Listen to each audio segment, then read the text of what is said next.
just bow our heads in a moment of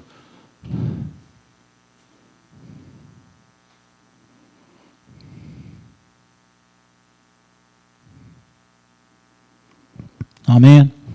Thanks for everyone being here. This is the forum. It's an opportunity for y'all to ask the council questions, and hopefully we'll respond. If not, we'll get back to you with a response. During a regular meeting, we have two periods of time where you can make a public comment. It's not a time for question and answers with the commissioners. It's time for you to public comment. But this is the forum where we will answer your questions as we can. And the floor is open. But first of all, let me adopt the agenda. Do I have a motion to adopt the agenda as presented? I so moved. I have a motion from Commissioner Alexander. Do I have a second? Second from Commissioner Widmer. Discussion. All those in favor signify by saying aye. Aye. The agenda is The agenda is adopted. The floor is open for comments. My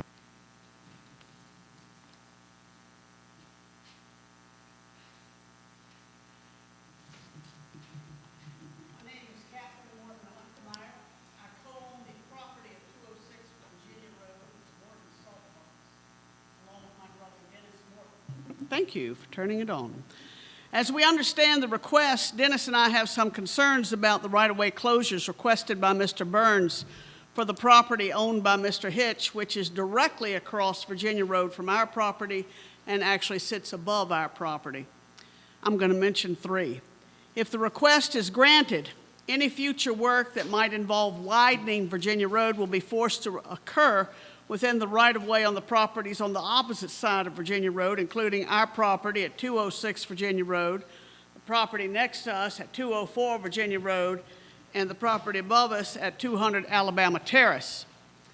Number two, any future enhancements, additions to Virginia Road, including water, sewer infrastructure, drainage, water runoff, landscaping, etc., will be severely limited and will also be forced to occur within the right-of-way on the three properties I just mentioned.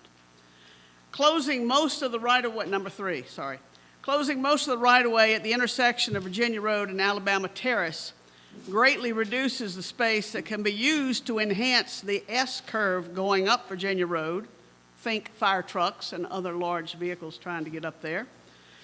It also reduces the space that could be used to address existing drainage issues on the northern side of Virginia Road.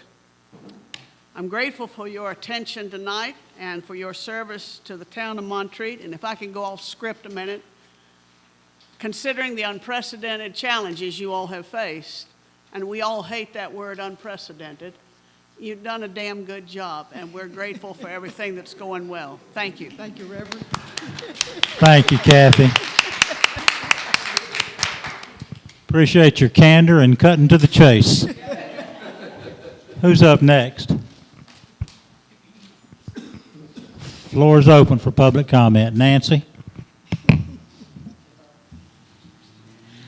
I'm Nancy Midget. I live at 168 Oak Lane, and I'm speaking to you tonight as the chair of Montreat's Firewise Committee.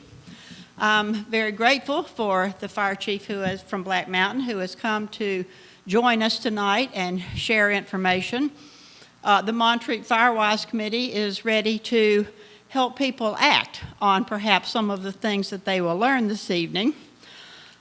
I do want to read just a short note that was written in response to a letter a person received about a fire that they had recently experienced in Montreat.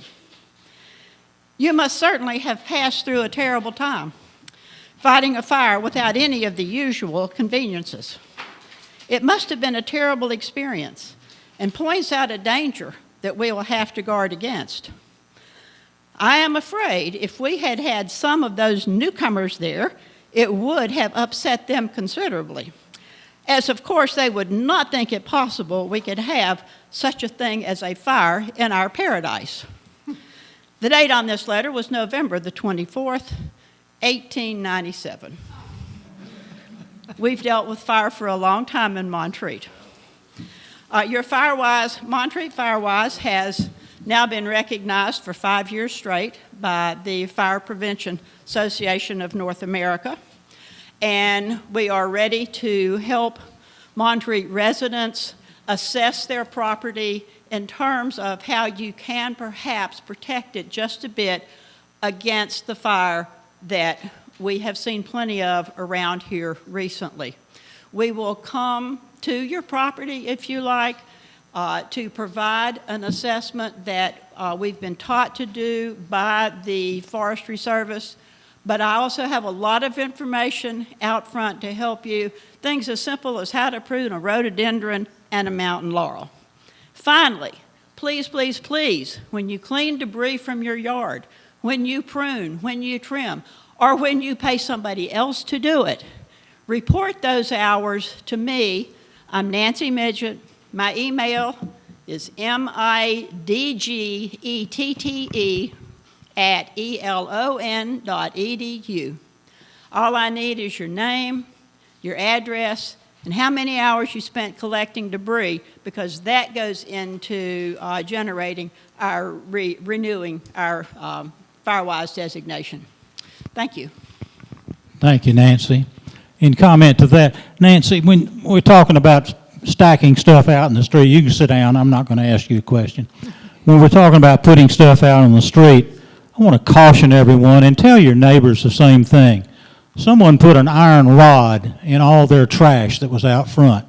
It went through the chipper and totaled the chipper. So, and it darn near killed one of our employees. Could have really hurt him bad.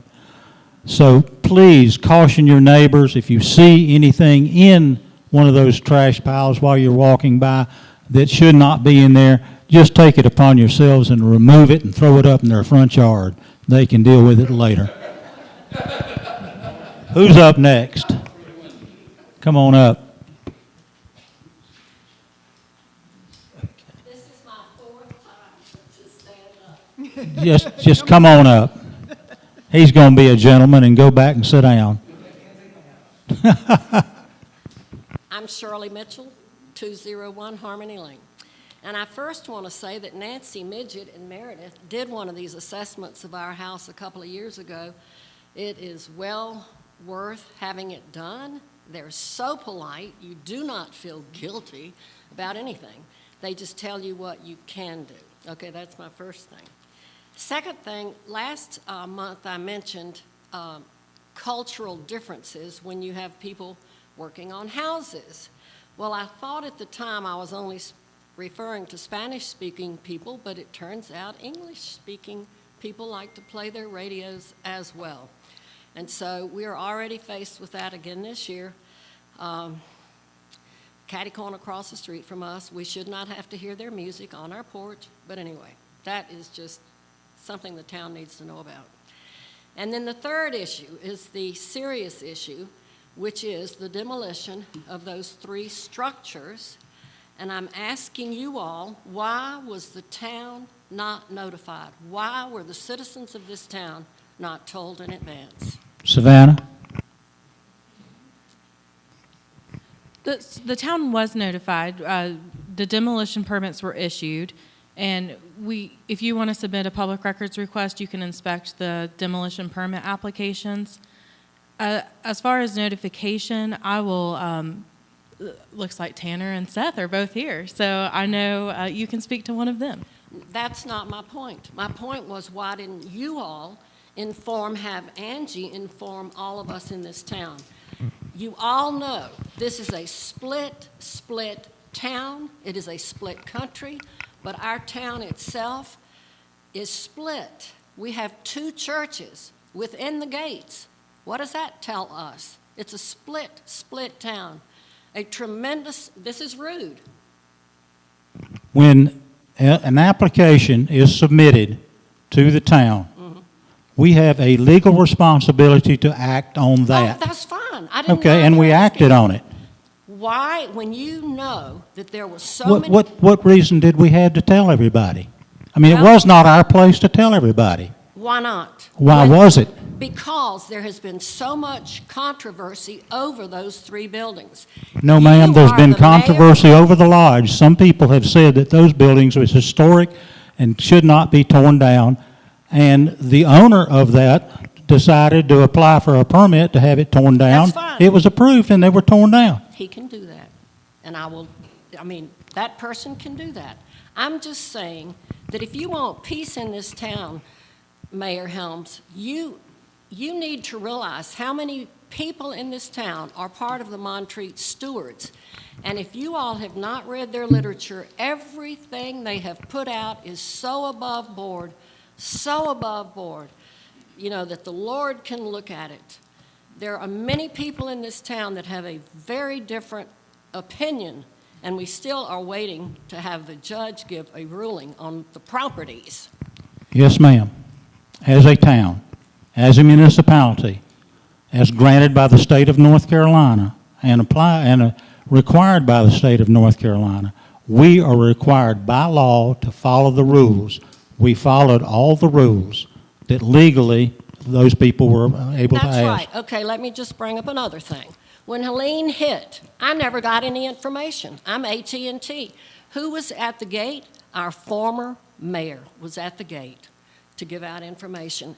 It's a case of communication within the town. You could stop so many things if you just would stop it. It's not our place to come down on one side or another. I know that. Okay. It's a case of information. That's all I'm saying. Well, I think this is probably the best informed community. This is probably the only community us knew or about one of a few in North Carolina that has a public forum that allows our people to ask and get questions answered. Our community sends out a Montreat Monday. We send out information every week on what's happening in the town. I don't know what else we can do. You could have said the building's Coulda, going woulda, to be- shoulda. That's the story Okay, of my life. It was, yes, but this is a little bit different because there has been so much controversy that you could have just said, and it's absolutely the MRA's right to knock down their building. I can go knock down my house if I get a permit. Absolutely, but there was no forewarning.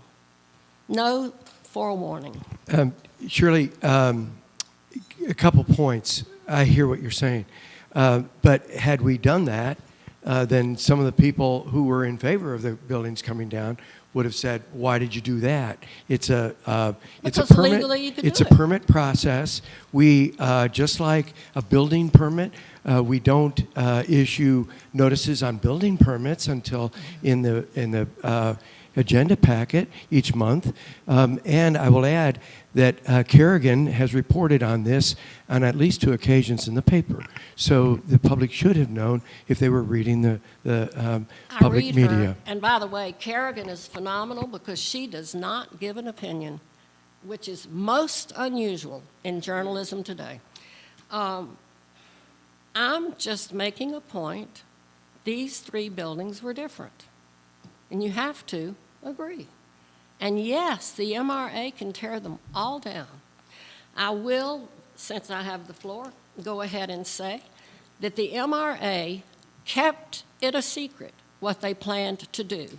And Kate Hayner, oh yes they did, yes they did. Kate Hayner, it was during COVID, was taking a walk and was told, hey, do you know what's about to happen? And that's, I think that the MRA was in for a gigantic surprise because the Hayner family are activists, and they didn't expect that. But anyway, I'm just trying to say, you know that this town is split. If someone doesn't agree that the town is split, they are blind. Shirley, I hear you, and I don't know what I can do. And if I have offended you or offended the town, then I apologize. I'm not offended. I'm saying it would be nice. You don't want to listen. See, you don't listen. It would have been nice to, with a controversy this big, to say these buildings are coming down, they have the proper permits, and they're going down. I listened. Let me just say, I just have to say, my memory is, it gets worse every day, I guess. But I've read plenty about these buildings coming down, including a notice from the MRA that was very explicit.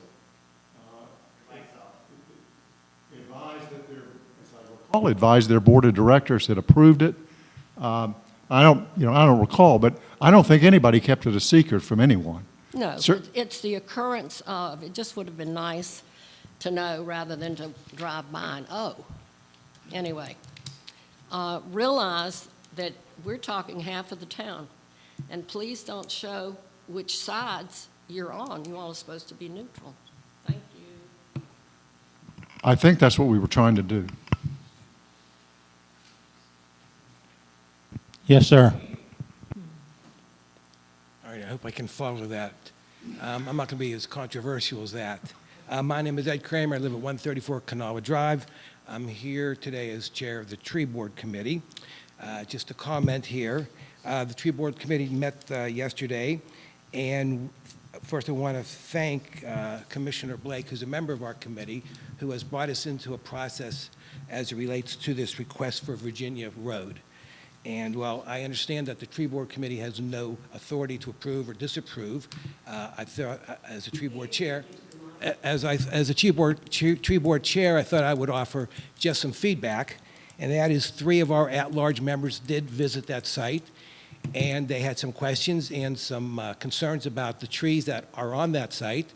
And if I understand the process, the request from the Tree Board Committee to the commissioners is that they do hold a public hearing on that request and not go outright tonight and approve it, but a public hearing on that request.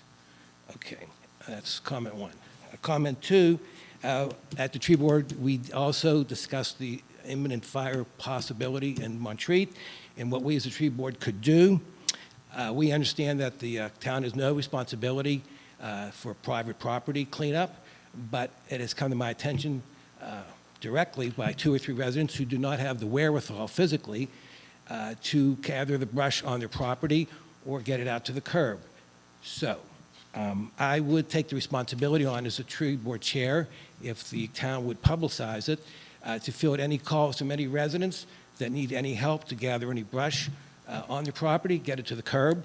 I've talked with the First Baptist Church in the last couple of days.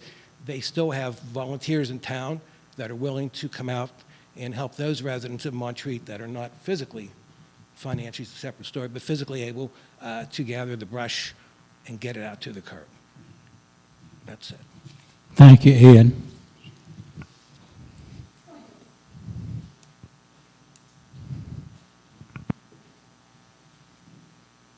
Hello, everybody. I'm Tanner Pickett. My address is 102 Walker Street in Black Mountain. I'm on staff at the MRA.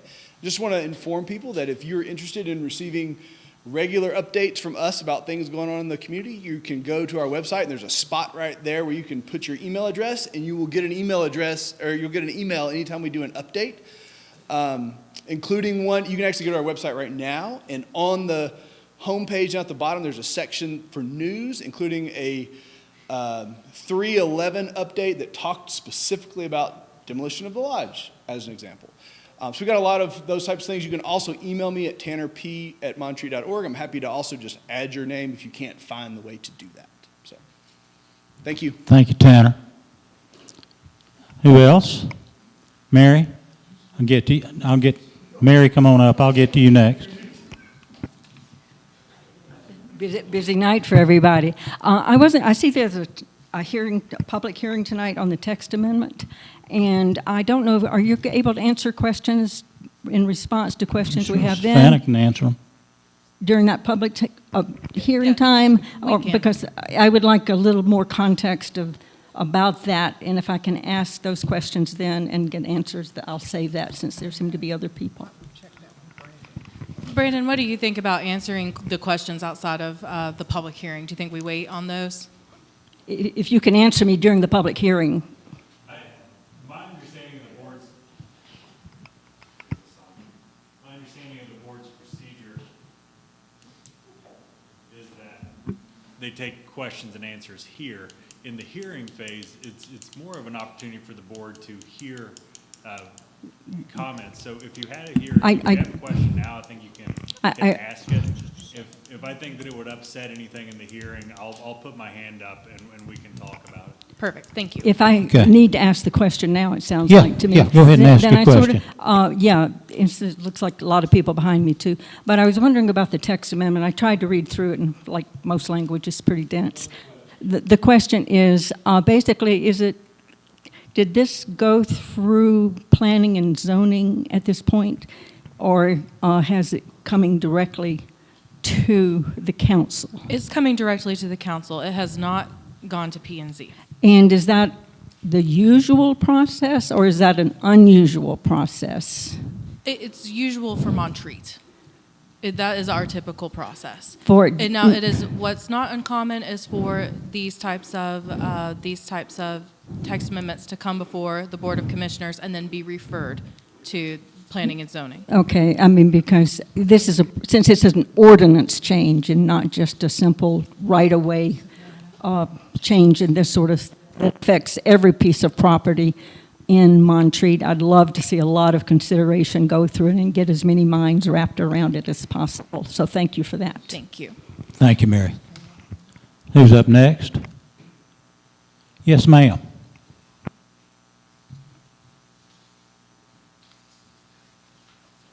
Arrington Cox, 221 North Carolina Terrace.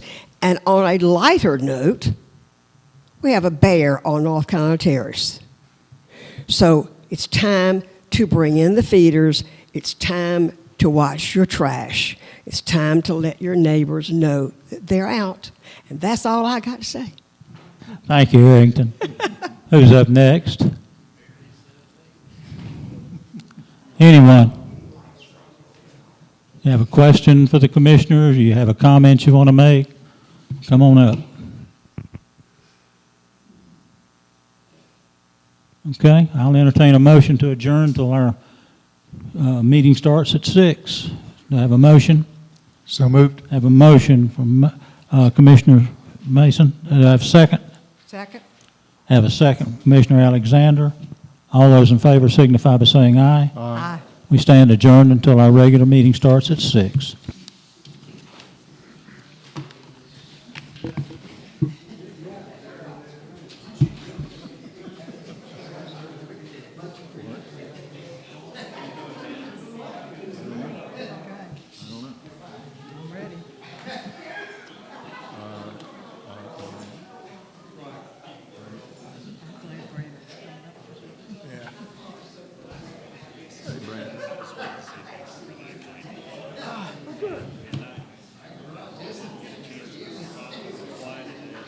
Don't worry about it.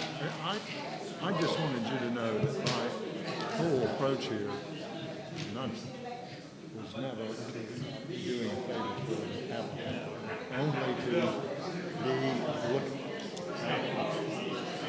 I got concerned early because of a couple of indications I got from a couple of people that they might be able to count the okay, and I wasn't going to. I needed to step in and a way that we could get it easy. And part of that is okay. All right. That's all I was concerned. You did. I was.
Why don't they get it?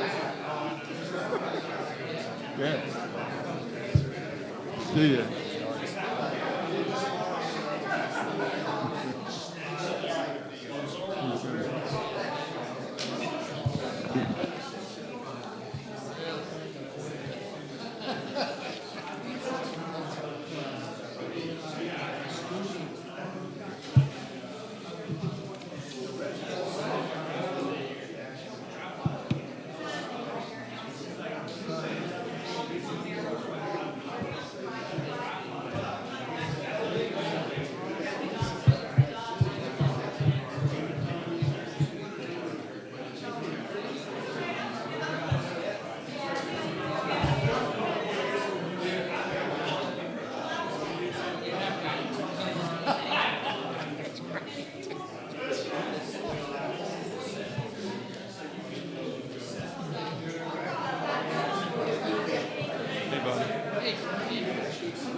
Beautiful.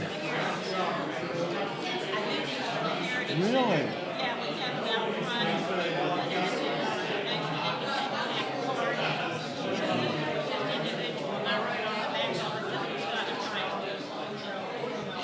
Oh, that's great, Nancy. That's beautiful.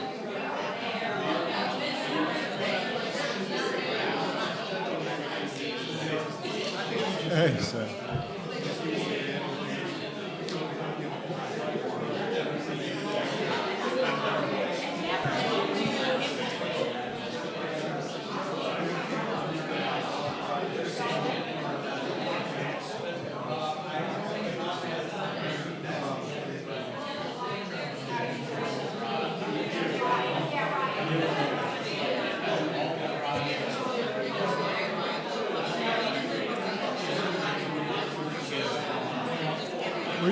No, you did the right thing. We were we were neutral.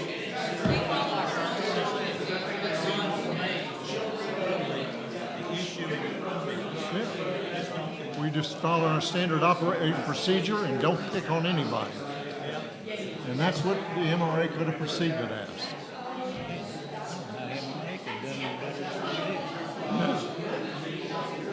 Should have just done it 5 years ago.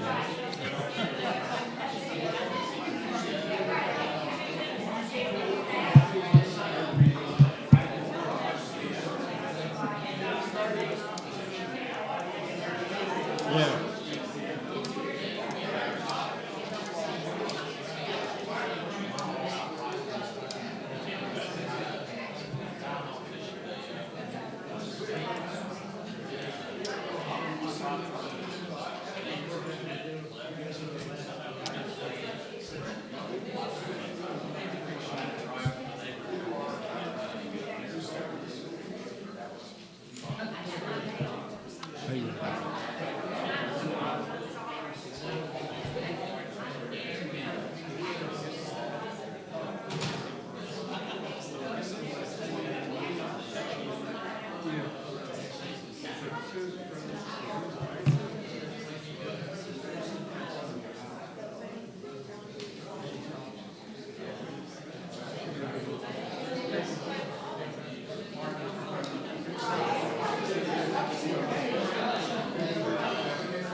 Folks, according to my watch, it's 6 o'clock. If everyone would take their seat and then stand and let's say the Pledge of Allegiance together.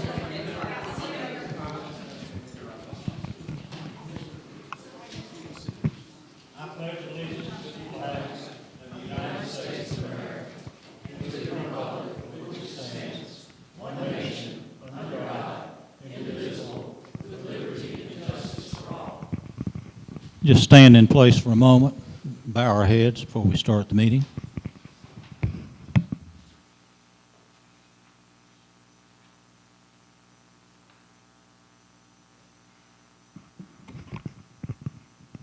Amen.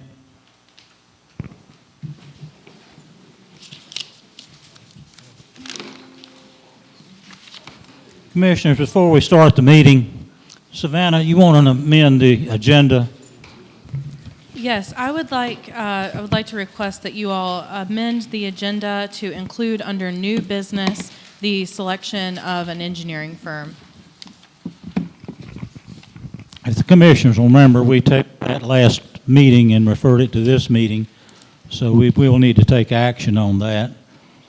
Do I have a motion to amend the agenda as Savannah has requested? So moved, Tom. Commissioner Whitmer has made the motion. Do I have a second? Second. I have a second from Commissioner Alexander. Any further discussion? Will this be G? Do what? Will this be G? This will be under G. new business, Yeah. yes. G under new business. Okay. All those in favor of the motion signify by saying aye. Aye. The agenda is adopted as amended. I have no communications really tonight other than to say if y'all to continue to hang in there with us. We're making progress every day. Money's a tight problem right now, and as we get FEMA money or grant money and so forth, or loan from the state, we'll be able to proceed on a lot of things. But we have to keep day-to-day operations going, and we cannot move money from our daily operations budget to take care of the disaster things at this time. Savannah and her crew are working diligently to garner every penny that we can to put towards FEMA, but FEMA will pay us back, but we've got to pay for it first. So as the money comes in and we accumulate the money, we'll continue to make progress. It's just a slow good thing. We just got the money, this past year from Alberto? We finally got the last Alberto money, if you remember how long ago that was. And the other thing, I was joking a while ago. I said when you're passing somebody's debris in the yard, if you see anything that is in there that's not in there, throw it in their yard. How about just contact the town? We'll take care of it. Don't want you throwing stuff in people's yards. So I take that back and amend that. But we did have a total. Throw it in the mayor's yard. Yeah, I'll take care of it. Barry will come get it for me. Okay. Savannah, you want to cover the consent agenda, please? I will. On the consent agenda, we have the February 13th Public Forum meeting minutes and the February 13th Town Council meeting minutes. I've got two minor Okay. additions or corrections. On the consent agenda, February 13, public forum minutes, under Tom Frisk comments on the second line on packet page 6, before the word walls, insert the word many retaining, so that it reads many retaining walls that encroach on setbacks were grandfathered. And then on the town council meeting minutes, under town council meeting minutes, under new business item A, reference in the first and second line to the tree board. It should read to the tree board ordinance or the tree ordinance. And lastly, the signature line at the bottom of those town council meeting minutes need to probably be signed by the Mayor Pro Tem rather than Mayor Helms. Since she was. Thanks, Commissioner Thank Blake. you. I have no other communications tonight. Commissioners, you have the administrative reports from the administration, planning and zoning, police, public works and water, sanitation, streets, finance, and February building permits. Are there any questions on any of those or comments on any of those? Tom? Just to let everybody know, I have a cold. I don't have COVID. I just have a cold, so I want to protect you from me. That's why I have the mask on. We have talked, Rachel and Savannah and I have talked about the water situation, and there are some good explanations for why we've seen such ups and downs. We've got more data. We're going to be digging into that. And we all know that that is our number 2 source of income. That's why it's as important as it is. Thank you, Tom. Anyone else? The floor is open for public comment.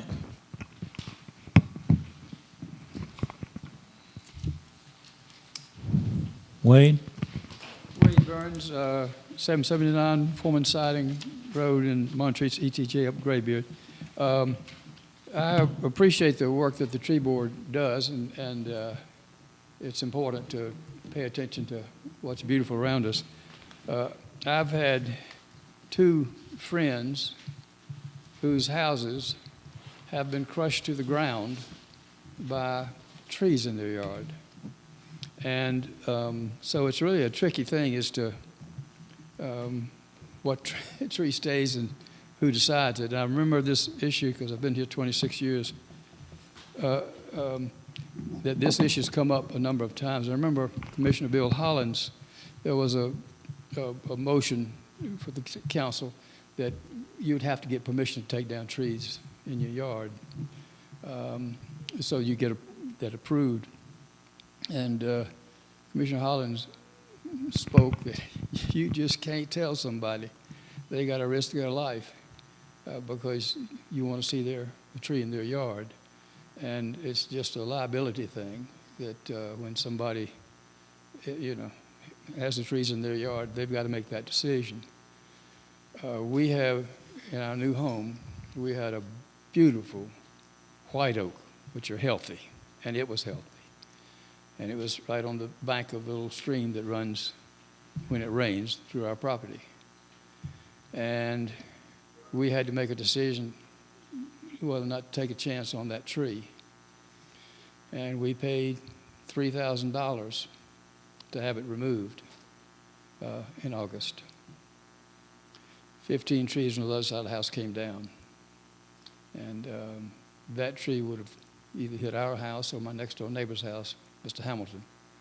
And neither one of those would have been a good situation. And so it's just a personal thing, and the trees are important to us, but it's got to be the property owner that decides what's going to stand there next to their house. Thanks. Thank you, sir. Anyone else? I'd just like to point out that the tree board's concerns were trees on the town property. And if it's the town's, as long as the town owns the property, decision what happens to the trees. Any other public comment? Yes, Letta Jean. Letta Jean Taylor, 386 Oklahoma Road. I have 2 things tonight. The first is Just Economics has released their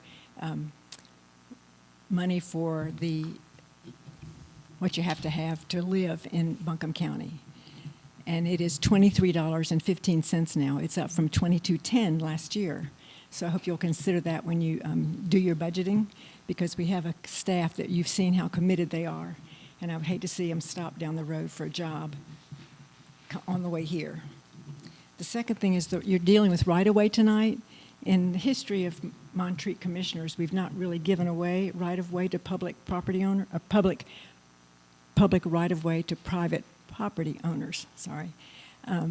And so I think it needs to be remembered that we're thinking about the future of Montreat, and those rights-of-ways may be needed for utilities, for roadways. So I hope you'll take that into consideration as you make that decision tonight. Thanks.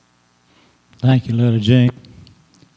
Savannah and I talked about the cost of living this week when we had a meeting in reference to this year's budget, so we're considering that. Anyone else?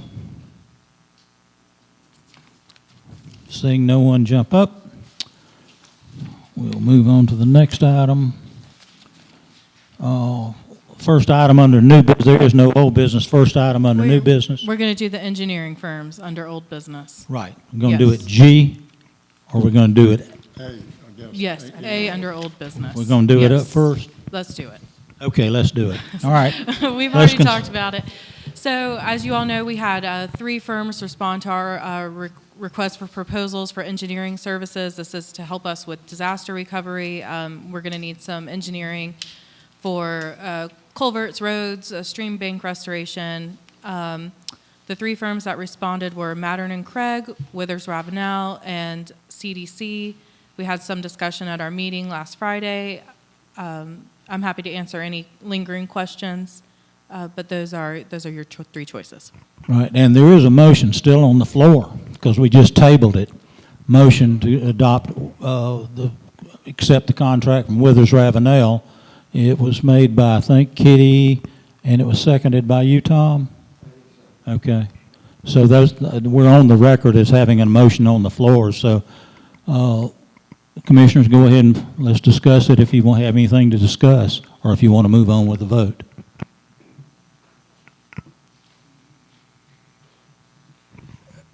We all had, the three of us at least, had an opportunity to talk with Barry and individually. And I think that Barry's very open. He feels most comfortable with CDC, as we discussed last Friday.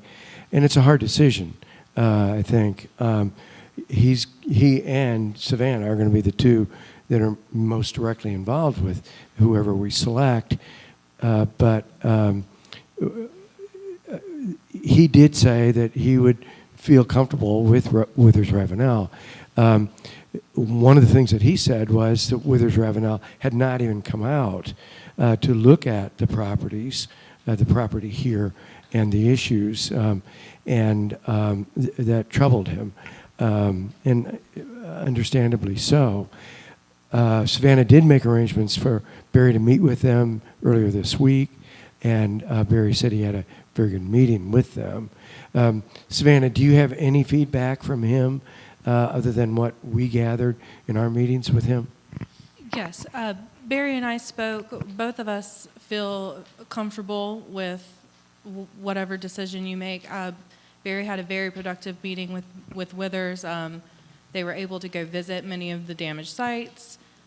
He thought that they had some good ideas, so we both feel comfortable with the decision that you all make, however that goes. I just might add that in my conversation, so everybody knows, we met separately, also met separately with Barry, and didn't have a meeting we shouldn't have had.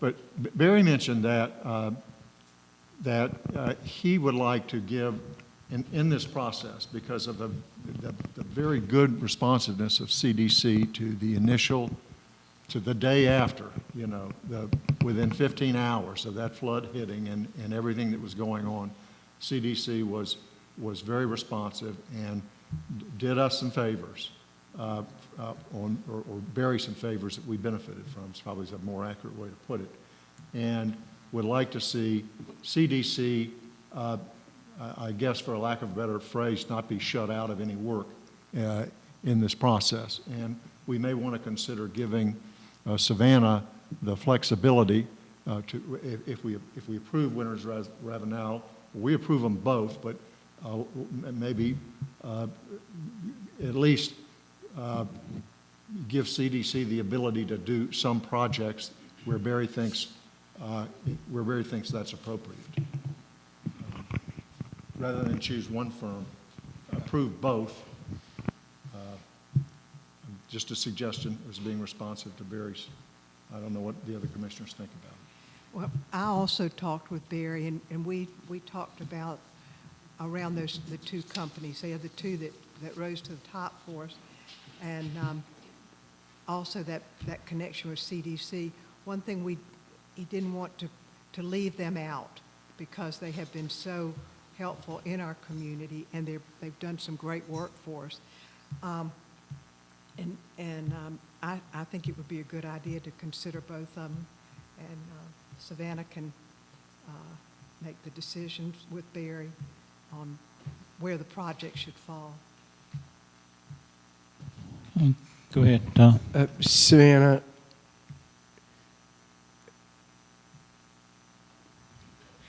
We were just discussing the possibility of using is that a practical solution?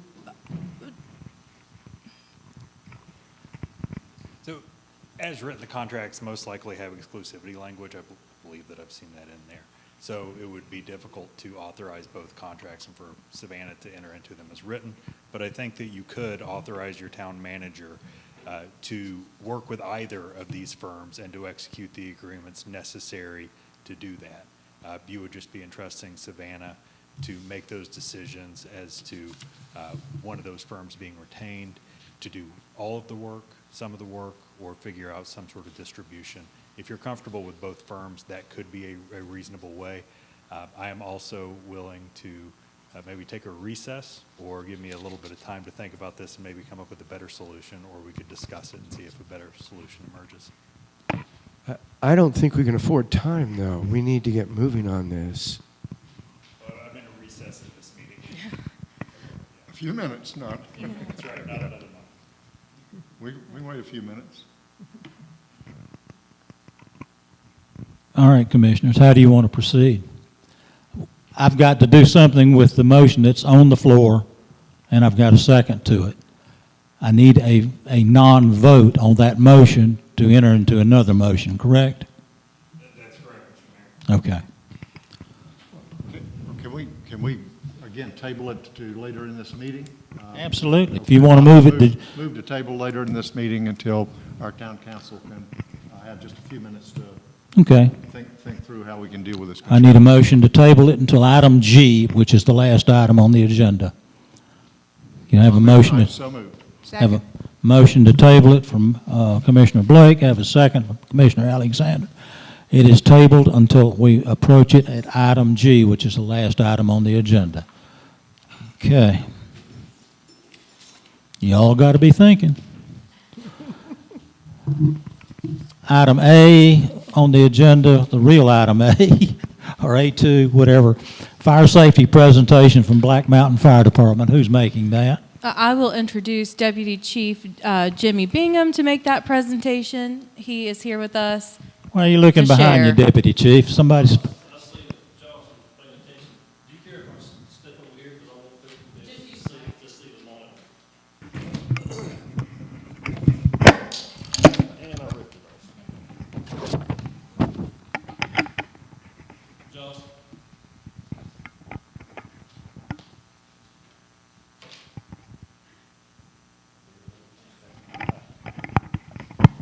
Got to be smarter than the equipment you're operating.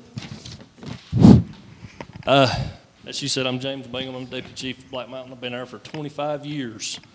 I live in McDowell County. Bless my heart. This on the screen is from NOAA, which is on the right is pre-Helene, and on the left is post-Helene. And what that's showing is the damage to the down timber that happened during the storm, or after, during the storm, and what you see after. Josh, will you kind of ease that scroll to the right? And there is just a little bit of a delay.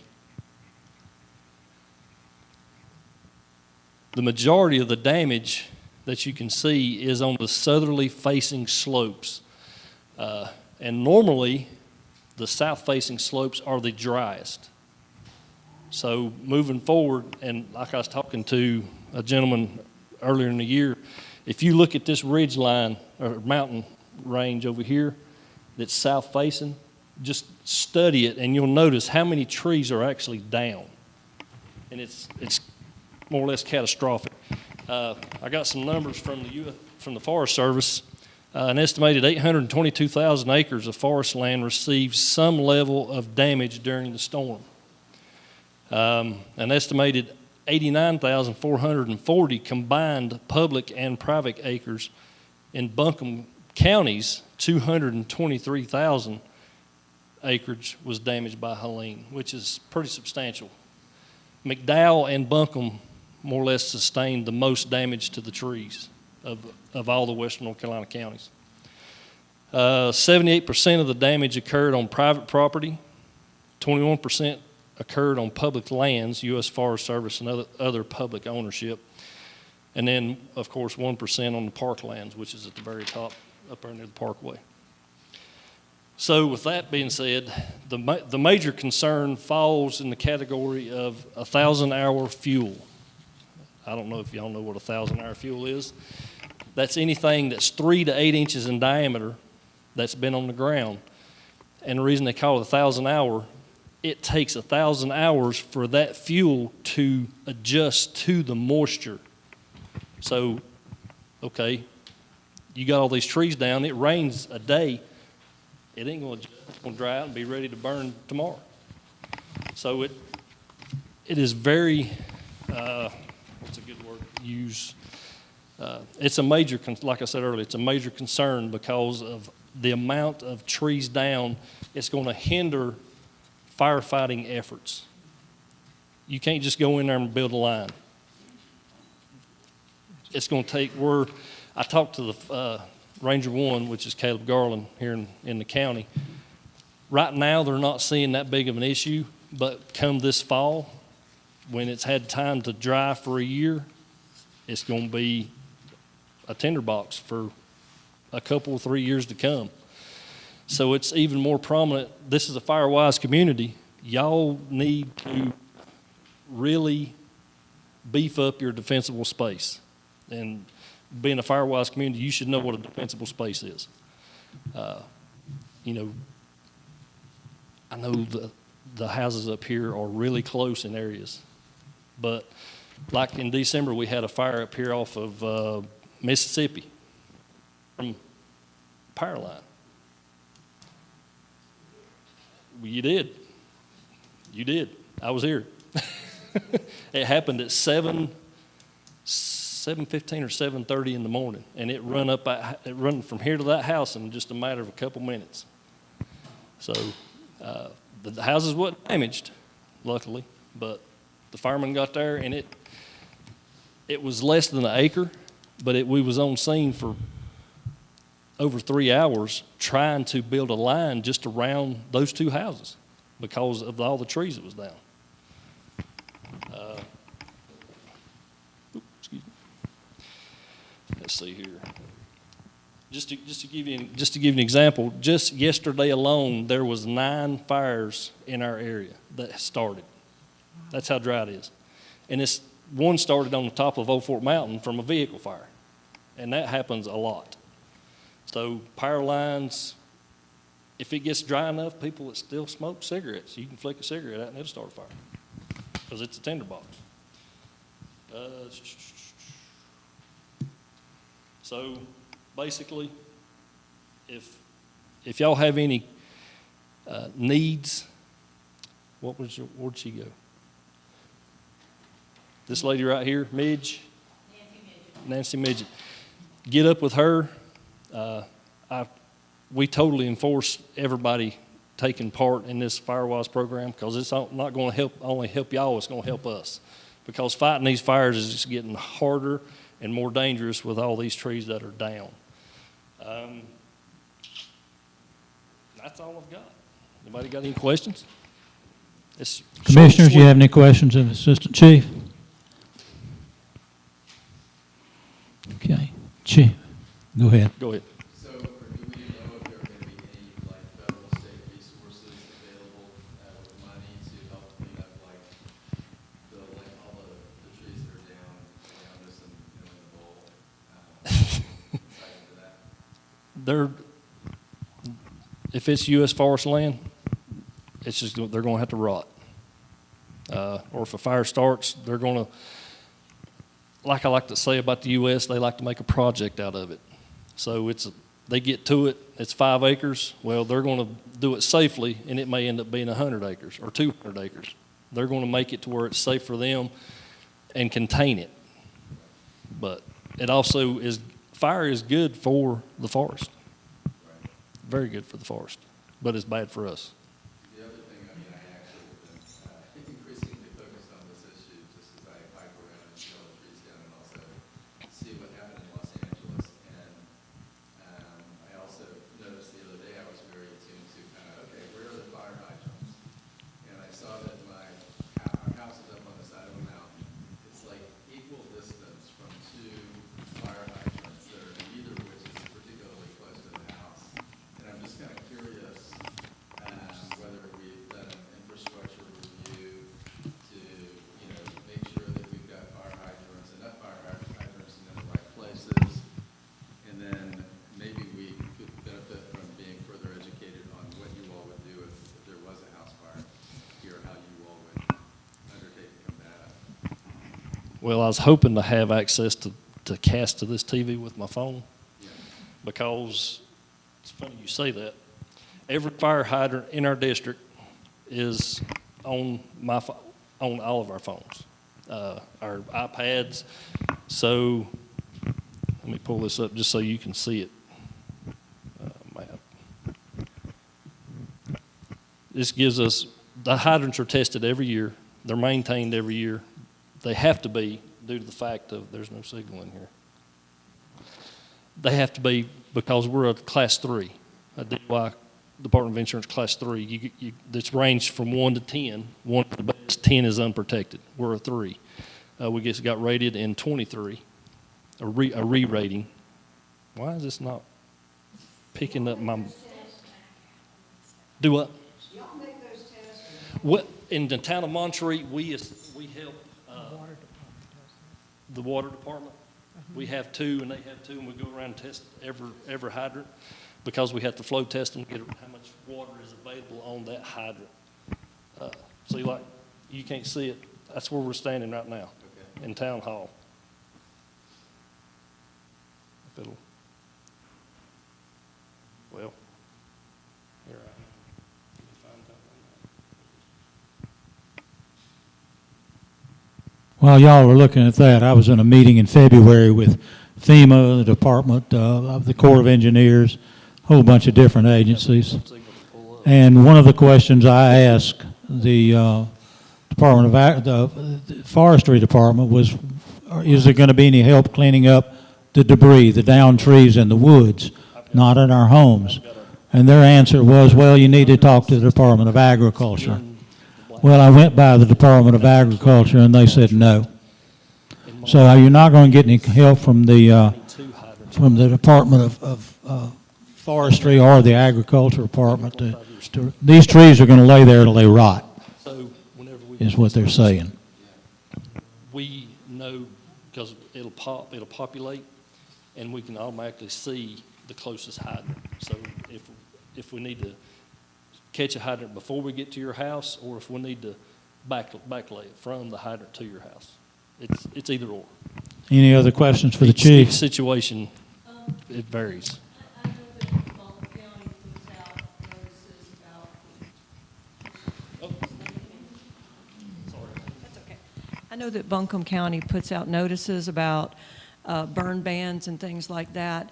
Does the town then Yes, ma'am. enforce those and for all the renters and things that are coming in during the summer so that people are aware of whether it's their charcoal grill, their gas grill, their fireplace, their backyard marshmallows? Yes. Do you monitor Black Mountain's social media? Because I post that religiously. Any weather, fire, fire dangers, it gets posted every day. Yep. What worries me about the summer is that there are hikers who will camp, and camping is not allowed, right, Tanner? Camping is not allowed on Montreat property. Well, at the campgrounds, and the shelters, but not on these trails. Are the trails even open? Oh, the trails are open. Okay. They're all open, but there's no camping allowed. Yeah. Any other questions of the chief? Yes, one more. Does fire bans include fires in your fireplace? No. Nope. Embers or What are you burning? No, embers are an issue, but it depends on what you're burning. Certain material puts off more embers, like don't be burning cardboard in your fireplace because that's just going to come up and float for a while. There's certain woods that put off more sparks. It actually comes out of your chimney, but if you'll pay attention, it'll shoot out, but it'll dissipate really quick. Chief, Mary, that's a really good question. And for the last 2 weeks in the Montreat Minute, we've talked about the ban. The ban 2 weeks ago was in effect.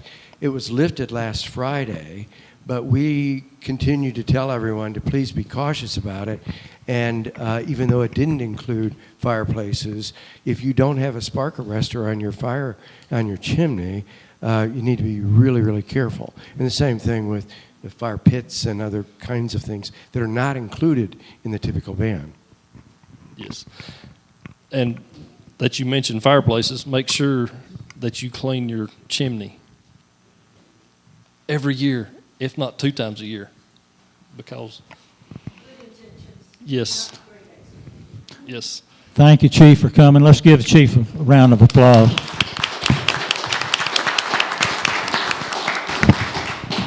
Thanks so much for taking time out of your evening to be here.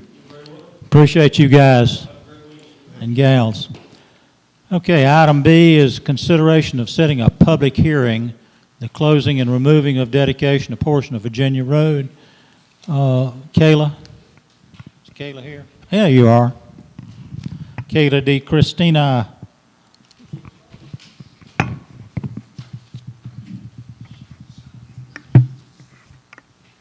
Can you all hear me? Okay.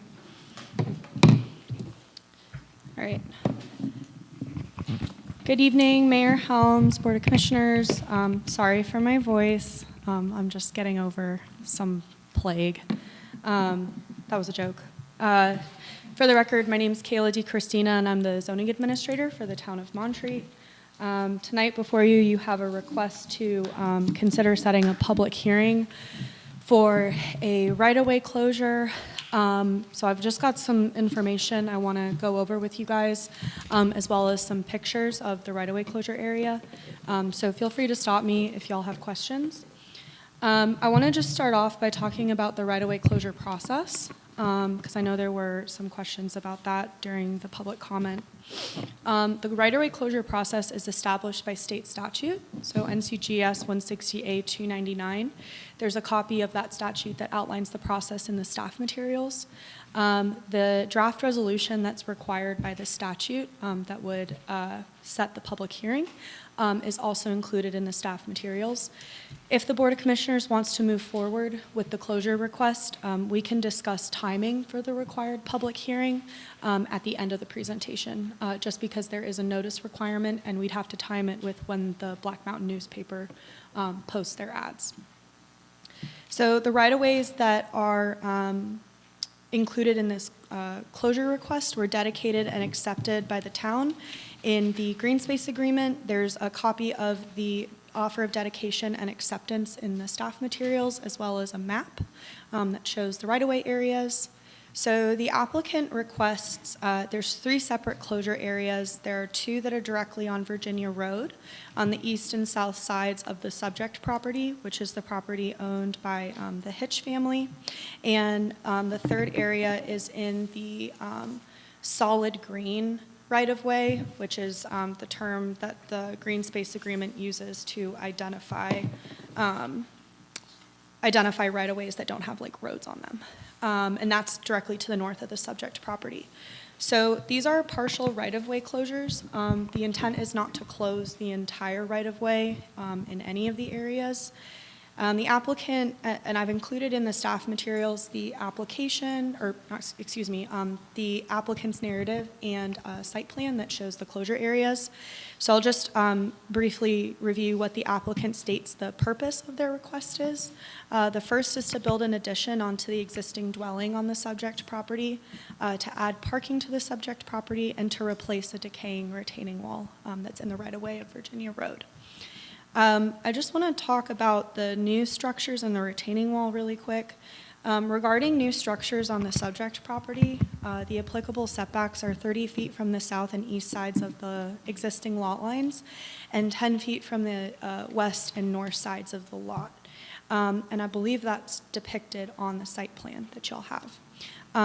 The applicant approached the zoning administrator in 2024 about the desired addition, and at the time I informed them of the required setbacks of the new structure, and I explained that if they were not able to meet the setbacks, they could apply for a variance through the Board of Adjustment, which is a quasi-judicial process. They could request that the Board of Commissioners close part of the right-of-way of Virginia Road to give it a little bit more room to meet that setback, or demonstrate that the lot is, quote, unusable per section 608 of the zoning ordinance and request an administrative setback reduction. They have chosen to pursue option 2, which is the right-of-way closure. Regarding the retaining wall, I just want to note that the property owner approached the zoning administrator, so myself and the interim town manager, Ben Blackburn, in 2022 about replacing the decaying retaining wall, but we never reached an agreement, and that was the last that I heard about, replacing that wall. Okay, so Josh, can you pull up that PowerPoint, please? Or pictures, whatever. Okay, so I went out there and I took a bunch of pictures. And so I think, so what I'll do is I want to like just walk you guys around the property so you can see the little cameras are where I took the picture, and then the direction that the arrow is pointing is where the picture faces. So we're going to go from the lowest picture on Virginia Road and like work our way up. Okay, so these two pictures are on standing in the Virginia Road right-of-way facing northeast. The subject properties on the left. You can see the decaying retaining wall. It's old railroad ties.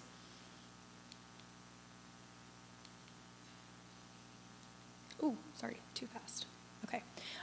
This is the, oh, no. There we go. Okay, sorry. This is still in the Virginia Road right-of-way. This is at the intersection with Alabama Terrace, which is on the northeast side of the subject property. You can see the S-curve of the road where the subject property is and where Virginia turns to continue up northward. The picture in the upper left-hand corner is facing northwest. The picture on the right is facing southeast. And the picture on the bottom is facing west. Okay? And then this is closer to the, this is like the bottom picture on the right-hand side is still within the right-of-way of Virginia Road. And then the upper two are just on the border, just within that solid green right-of-way area. So on the site plan that the applicant provided, this would be close to that parking area. So you can see where there's this kind of like gravel path road, and I'll talk a little bit about where that goes in a minute. But you can see that goes into the green area. You can see this area that looks like it is kind of rocked off. And then the subject property is to my left, so south of me when I'm taking these pictures. Okay, this is within the solid green right-of-way area above the subject property, and it's facing towards 208 Virginia Road, so this is facing west.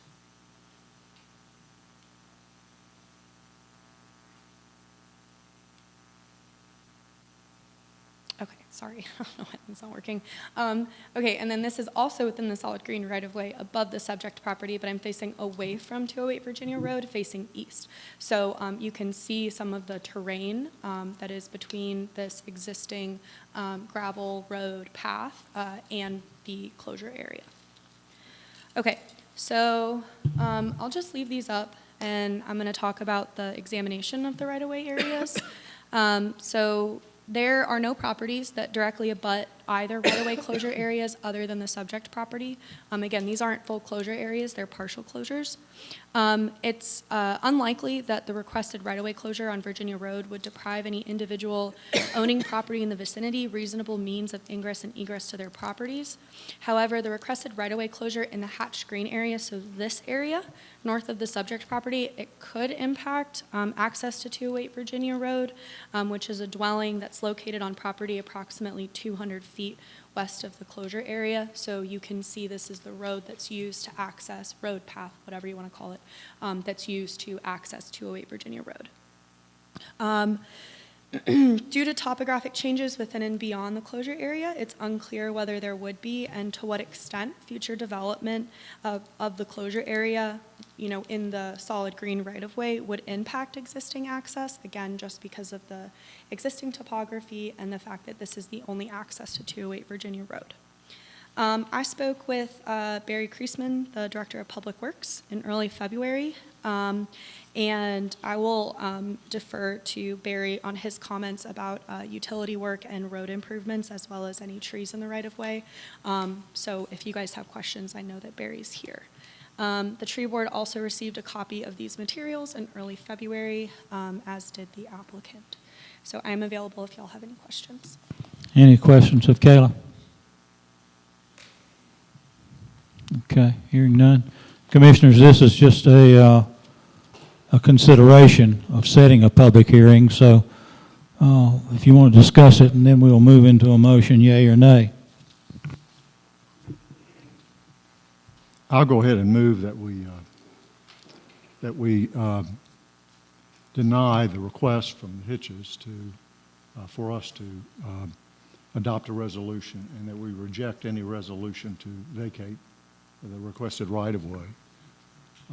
There are three broad reasons for that. One is the vacation of this right-of-way has virtually no benefit whatsoever to the town of Montreat. That's simple. The property that they wish us to give away consists of 1.9 acres. If we value that 1.9 acres at the same value as the existing 2.8 acres they have, they're asking us to give them property worth $67,524. The taxes we will collect on the additional $67,524 in value will be $290.35. In 252.5 years, we will receive enough money to get the taxes to pay for the value of the land they're asking us to give them.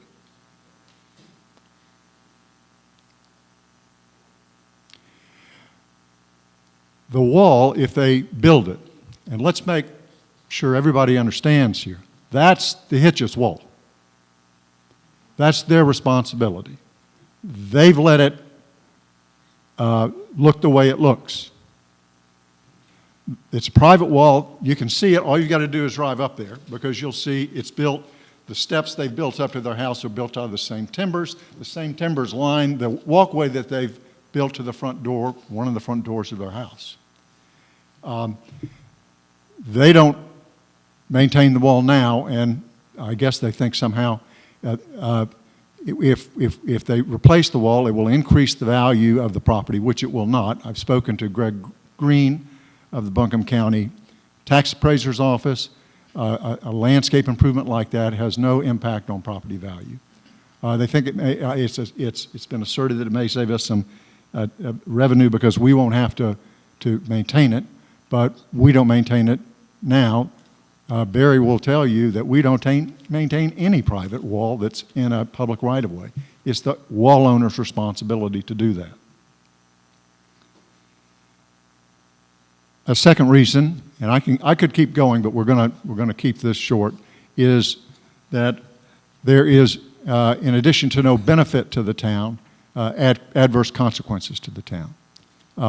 We have a very difficult S-curve in one of our major east-west roads, Virginia Road, and a good bit of the property they're asking for will impact our ability to reconfigure and rebuild that S-curve in the future. One of the problems we will have when that happens is stormwater, so we need land not just simply for increased pavement, we're going to need land for increased stormwater, because the stormwater is going to will likely increase its volume and flow coming downhill. In addition, as Kayla has mentioned, the maps you see here are, and you can't really see it until you're out there walking it, but the parking area that they're requesting is basically at the bottom of a bowl down in next to the house. If you're up at the level of the road where they park and where the neighbors have their road, or the town road that goes back to the neighbors, you can see over their roof. It's way, way down there. They've proposed no way to get down there and how they can engineer a drive to get down there and what they'll need in terms of using, again, more public property without telling us how they're going to use it or propose to use it, and how they might manage to do that and engineer it and not affect the ability of the neighbors to get to their property. So we got and as Ms. Achtemeier mentioned, the property they're taking on Virginia Road, it takes all the property right up to the edge of the pavement. They're taking they want to have every bit of it, so that any land in the future, we got to take from the other side of the road, the downhill side of the road, the more expensive area of the road to probably deal with from an engineering construction standpoint. So there ain't a plus, there are minuses, and the third reason, they don't need this. They don't need this to build their wall. We can do a right-of-way use agreement, have offered to do a right-of-way use agreement with the landowner. The landowner refuses. He refuses to sign the same agreement that literally hundreds of people who have a right-of-way or other parking area on their land have signed. It has some provisions they don't like. There are a number of provisions, such as if the town needs that someday in the future, they might have to remove it, such as they've got to maintain it and repair it. There are, I guess, a lot of reasons. Actually, Kayla one time told the owner, listen, if you don't like the right-of-way agreement, take it to your lawyer and come back to us with something. Well, he hasn't. He just wants the land.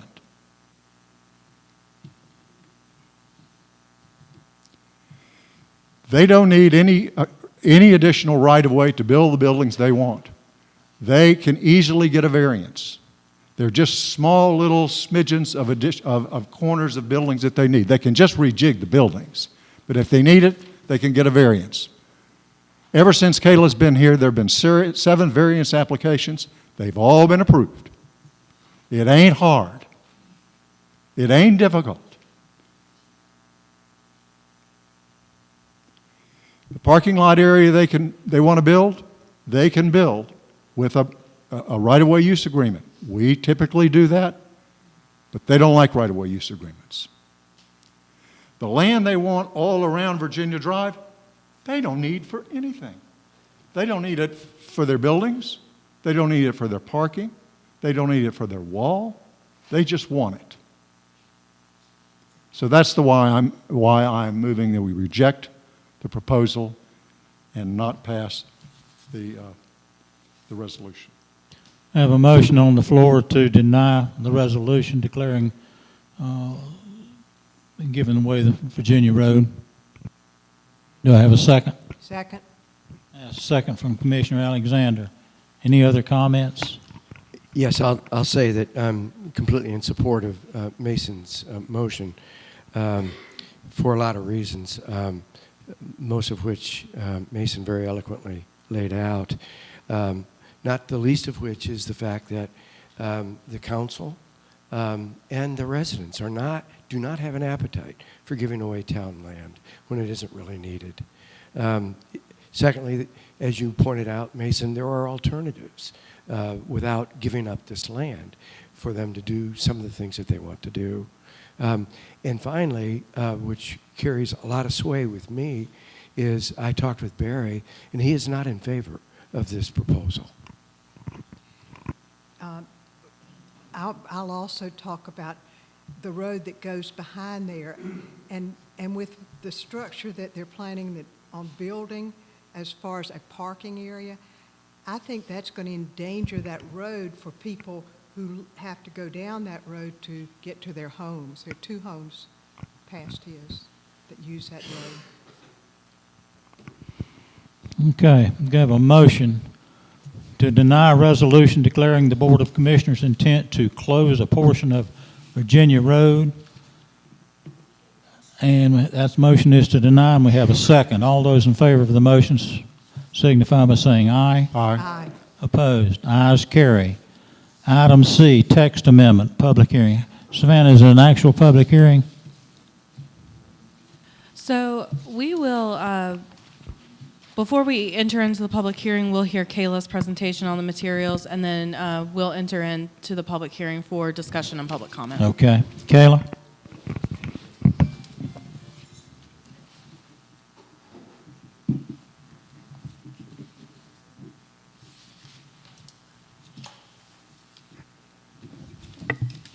Great. Good evening again, everybody.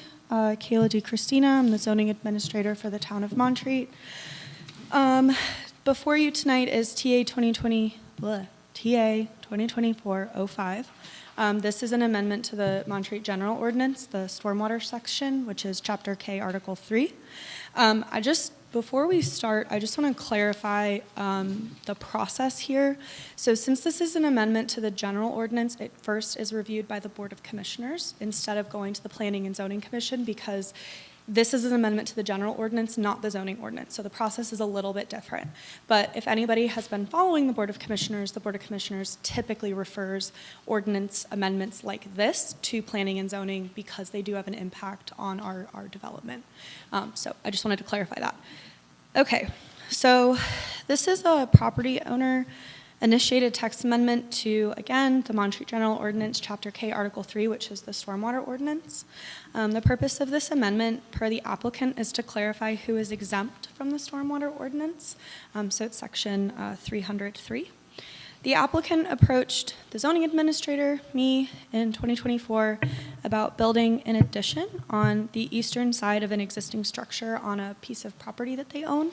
This structure predates the establishment of the zoning ordinance and the stormwater ordinance. I found that there's a stream on the property, and so this stream would subject any additional development to a 30-foot built-upon area buffer, and I don't have the section that's in, but that's in the stormwater ordinance. The applicant was advised to either change the location of the addition. They could put it on the west side of the structure away from the stream. They could also cantilever it over the buffer area so that they're not actually putting any impervious surface down within the 30 feet. They could also contact the North Carolina Department of Environmental Quality of Water Resources to have a stream determination performed. Streams that are determined to be ephemeral by the Division of Water Resources are exempt from the buffer requirement. Or they could apply for a text amendment to the current stormwater regulations. So the applicant chose to apply for a text amendment. The existing text and the applicant's proposed text are included in the materials. I want to talk about just the stormwater ordinance in general. So the stormwater regulations are housed in the general ordinance. The purpose of the ordinance is included in the staff report for convenience. All development, including non-exempt redevelopment in Montreat, except for those activities that are specifically listed in the categories under the General Ordinance, Chapter K, Article 3, Section 303, are subject to the provisions of the ordinance regarding development regulations. Section 303(3)A states that only development or qualifying redevelopment that proposes, and there's 3 triggers here, disturbance of greater than 5,000 square feet, conversion of equal to or greater than 24% of the total lot area to impervious cover, or the addition of equal to or greater than 2,500 square feet of impervious surface requires a stormwater control permit and associated stormwater management plans. So now that was like a lot of words. So in other words, if your project is not listed in Section 303, you are subject to the ordinance. Additionally, while your project may not have to pull a stormwater control permit based on what your proposed disturbance and or impervious surface is, so those are those triggers that I just mentioned, even if you don't have to pull a permit, you still have to comply with the other regulations that are listed in the stormwater ordinance, which include things like stream buffers. So I just want to give the definition of development really quick. Development includes any land disturbing activity which adds to or changes the amount of impervious or partially pervious cover on a land area, or which otherwise decreases the infiltration of precipitation into the soil, other than a rebuilding activity that does not qualify as redevelopment. Specific development activities are exempt from the entire ordinance that's listed in Section 303, so those are the exemptions. Redevelopment itself is defined as any new construction on a site with pre-existing uses that involves either partial or full demolition of existing structures, establishing new uses with a corresponding increase in impervious or partially pervious surface, or which otherwise decreases the infiltration of precipitation into the soil. So you can see the definition of redevelopment is pretty strict, and then the definition of development is pretty all-encompassing. Per Section 303, redevelopment is exempt from the ordinance when it is the redevelopment of the categories that are listed in Section 303. The exemption is not based on whether the redevelopment is below the threshold for stormwater control permitting. So just a couple other things. The stormwater ordinance, as it's written today, does not allow for variances. We do have a administrative exception to the to the buffer requirement for access to properties, but obviously this is not access, this would be an addition. I provided excerpts from Buncombe County and the municipalities within the county in the staff report that regulate stormwater, so you can see how other communities are, what they're including and what they're not including in their ordinance. The Board of Commissioners can approve or deny this text amendment, or y'all can refer the text amendment to the Planning and Zoning Commission for review. The only thing that I ask is if y'all do decide to refer this text amendment to the Planning and Zoning Commission for review, that you guys give some guidance on how you guys would like the Planning and Zoning Commission to approach their review and recommendation. Are we looking at, re-examining what the exemption should be, or are we looking at, maybe adding the provision for variances into the ordinance? So some direction to help guide Planning and Zoning Commission, should you all choose to refer it to them, is just something that I would ask. Do y'all have any questions for me? Questions of Kevin? Anyone? Or does the commission prefer to refer it? We're going to have a public hearing. Okay. Let's go ahead and enter into public hearing. Okay. We have a motion to go into public hearing. So moved. Have a motion from Commissioner Blake. Second. Second. Second from Commissioner Alexander. All those in favor of having a public hearing signify by saying aye. Aye. Opposed? Ayes carry. We're open to public hearing. Microphone is open.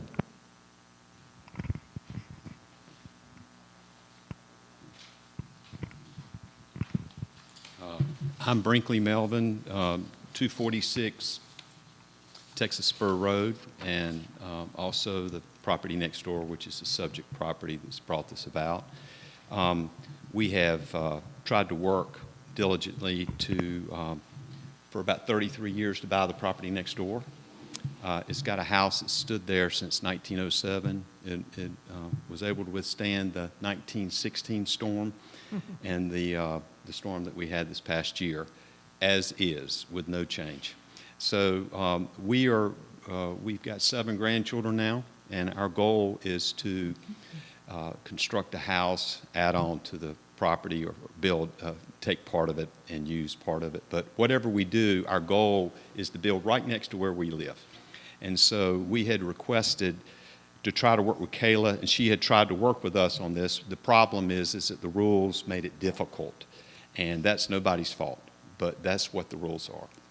So to make the path the least obtrusive to us and the least difficult, what we thought would be a good option would be to change the text amendment, because in the text amendment there are some things that do not apply to Montreat, and the town commissioners know that, Kayla knows that, but that's what our rules are. I'm not trying to come here and redo the rules for the town of Montreat. What we're trying to do is to build a house next door that is already got a structure on there that is next to the stream and has been for 117 years. So with that being said, that's my presentation. I think maybe our best avenue would be to move this to the planning and zoning, if y'all would like to do it, and then we can kind of do a plan and say, here's what we can do. And then y'all can have something legitimate to look at. We're not trying to change the rules for the town, and that's my presentation. Thanks, Brinkley. Any questions of Brinkley? Okay. Thanks, Brinkley.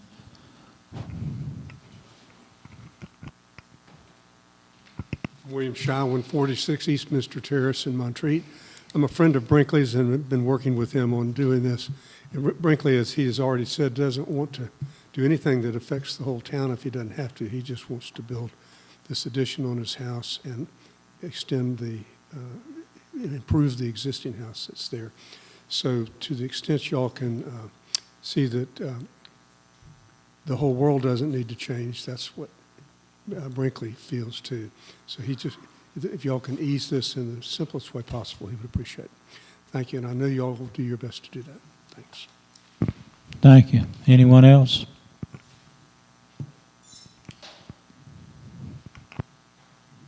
Letta Jean Taylor, 386 Oklahoma Road.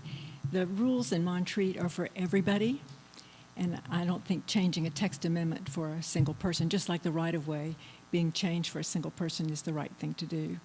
The stormwater was written very carefully over a long period of time to benefit the whole town, not just one person. Thank you.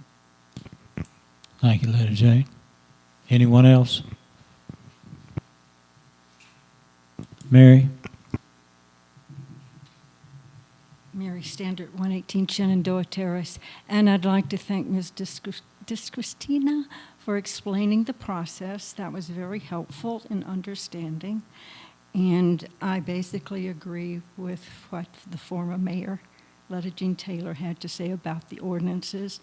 And if you feel that you do wish to move forward with this, it would be good minimally to refer it back to planning and zoning, let a full set of eyes see what's going on, and certainly to have a full board here before making a text amendment change that would affect, as it stands, the entire Montreat Cove. Thank you for your consideration. Thank you, Mary. Anyone else? Hearing no one, I'll entertain a motion for the public hearing to be closed. Have a motion from Commissioner Widmer to close the public hearing. Do I have a second? Second. Have a second from Commissioner Alexander. All those in favor signify by saying aye. Aye. Okay. Item D is the adoption of the ordinance or referring the ordinance to the planning and zoning.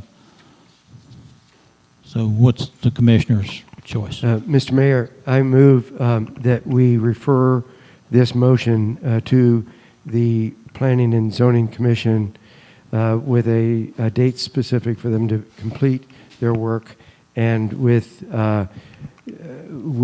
the direction left up to Savannah and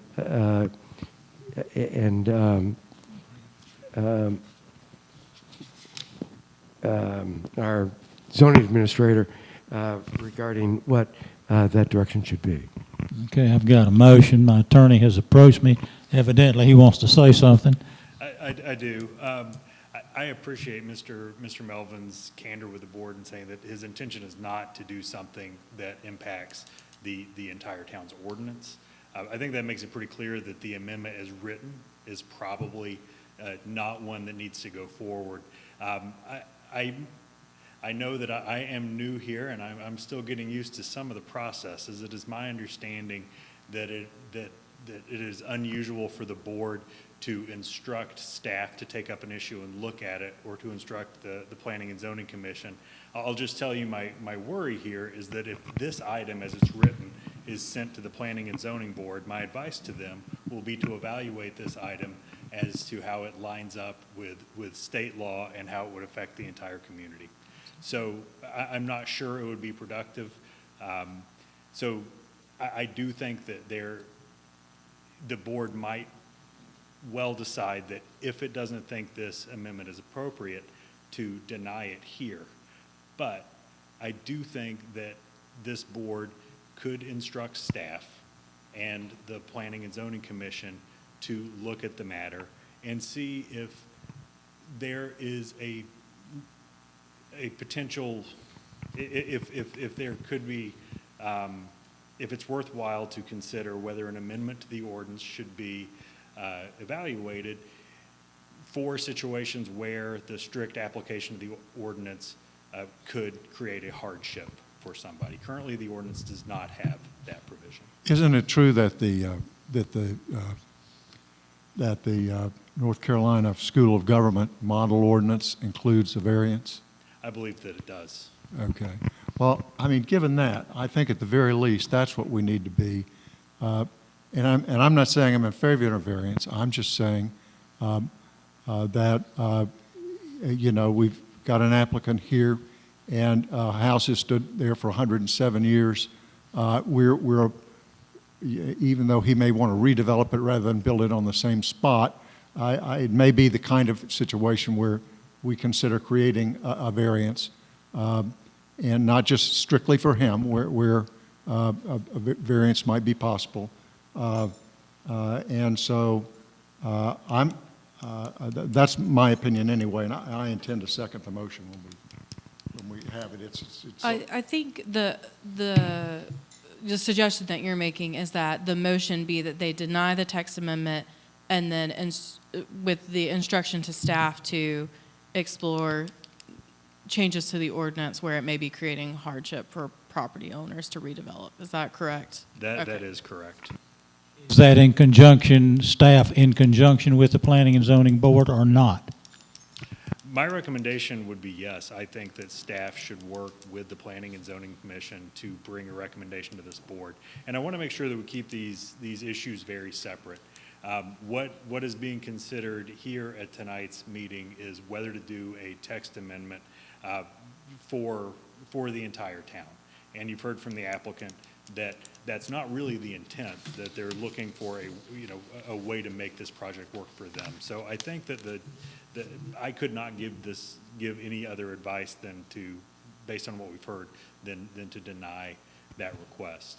So the only reason I am a little nervous, and I'm just going to be very upfront with you, is it's my understanding that it is uncommon for staff to propose text amendments or for the Planning and Zoning Commission to propose text amendments. That said, it is a practice that is done in other jurisdictions, and I believe that it would pose little risk and it would be a wise decision in this case. Again, what the Planning and Zoning Commission and staff would be looking at is not specific to this situation. It would be whether the town should consider adopting a framework that would allow for variances from the subdivision. And that's a big decision. A lot of jurisdictions have determined that they don't want to allow any sort of variance, and the strict application of their stormwater ordinance is important. So I think we will be bringing you back, something that will take careful consideration, but I just want to make sure that it's framed properly when it comes back to you. Okay, Commissioners, I've got a motion and a second Well, on the floor. Let me ask a question first, if I may. Brandon, I did not hear from Mr. Melvin that text amendment was for his property and his alone. I heard that it was a text amendment that would be in the general ordinance that would refer to, would be particular to everyone in this town. I hear what you're saying in terms of process. What I don't understand is the need to deny this text amendment and give direction to this to both the staff and the P&Z to look at it further. I think I understand what you're saying. There may not have been a direct link. I may look to the applicant to see. If I've misstated anything, I would very much appreciate a clarification. But I believe that's how I understood it. You want me to talk? Sure.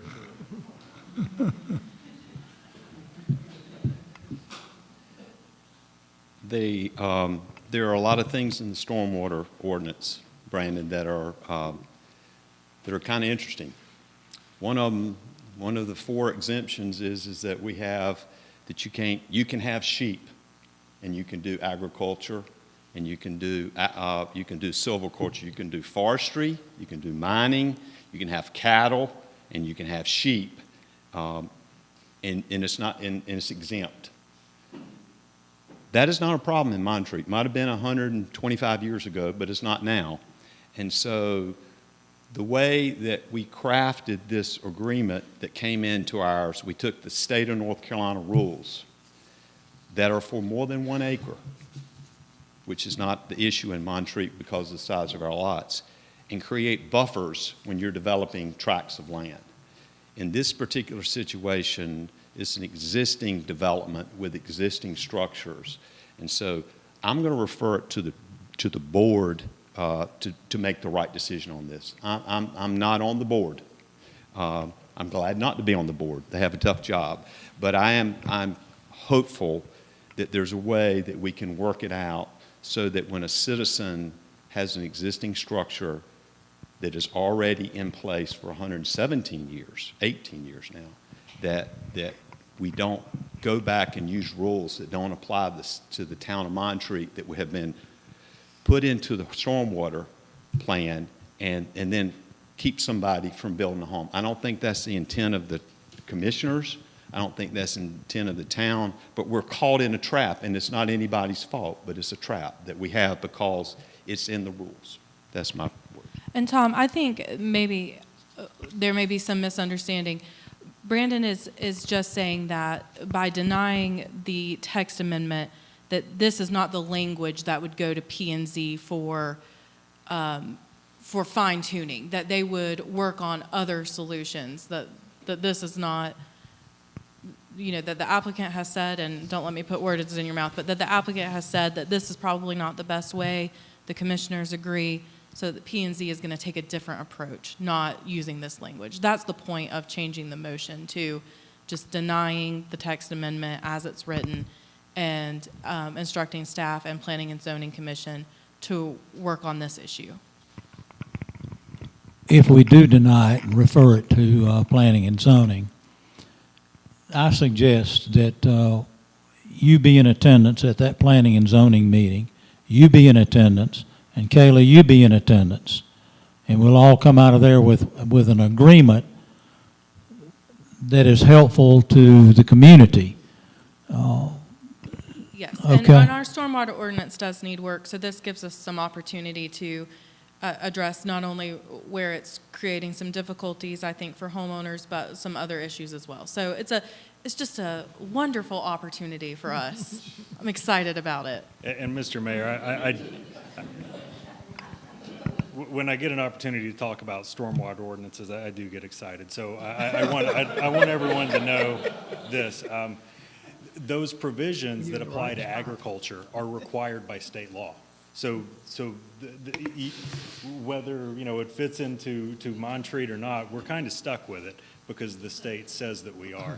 But I do agree that it is odd when you see provisions for sheep in a place where you. But the ag lobby's out there. That's right. The ordinance, and it has recently been amended to allow for more activity with horses. So it's an active area of the law. Bill. I appreciate this. I know that you want to help Brinkley, but remember, this is not public hearing. An issue of delay for Brinkley.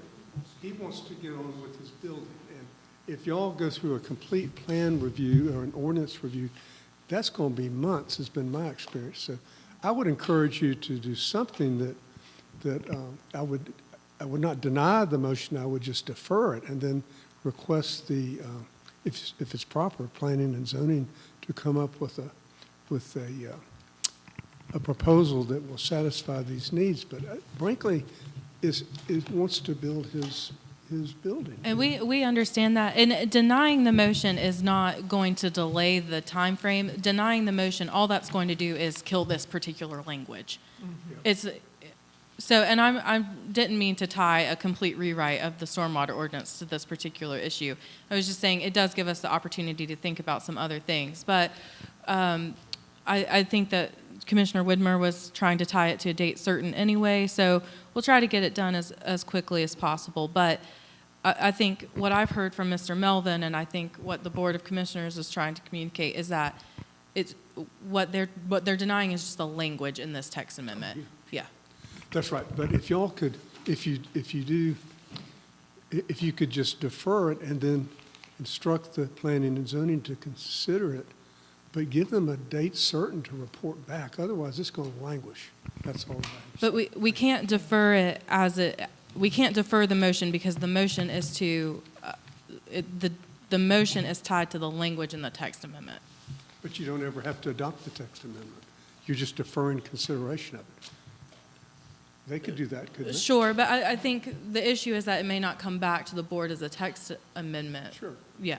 So I do think the right thing to do is to just deny the text amendment and do the referral. But I'll leave that to your discussion.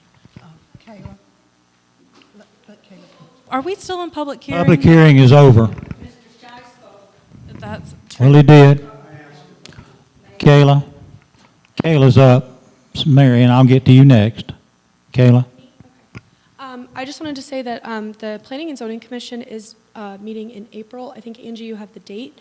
We could put it on that agenda and then have it be if Savannah is open to it, the ordinance does allow the Planning and Zoning Commission to put forward text amendments. So Planning and Zoning could submit it as a text amendment at after their April meeting.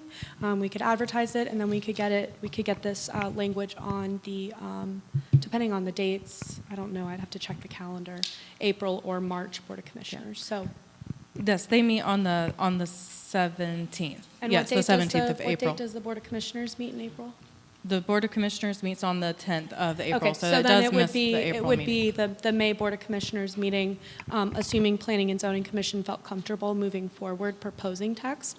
If this were to be denied, they could put a new text amendment forward, and it could go before Board of Commissioners in May. Okay. Mary?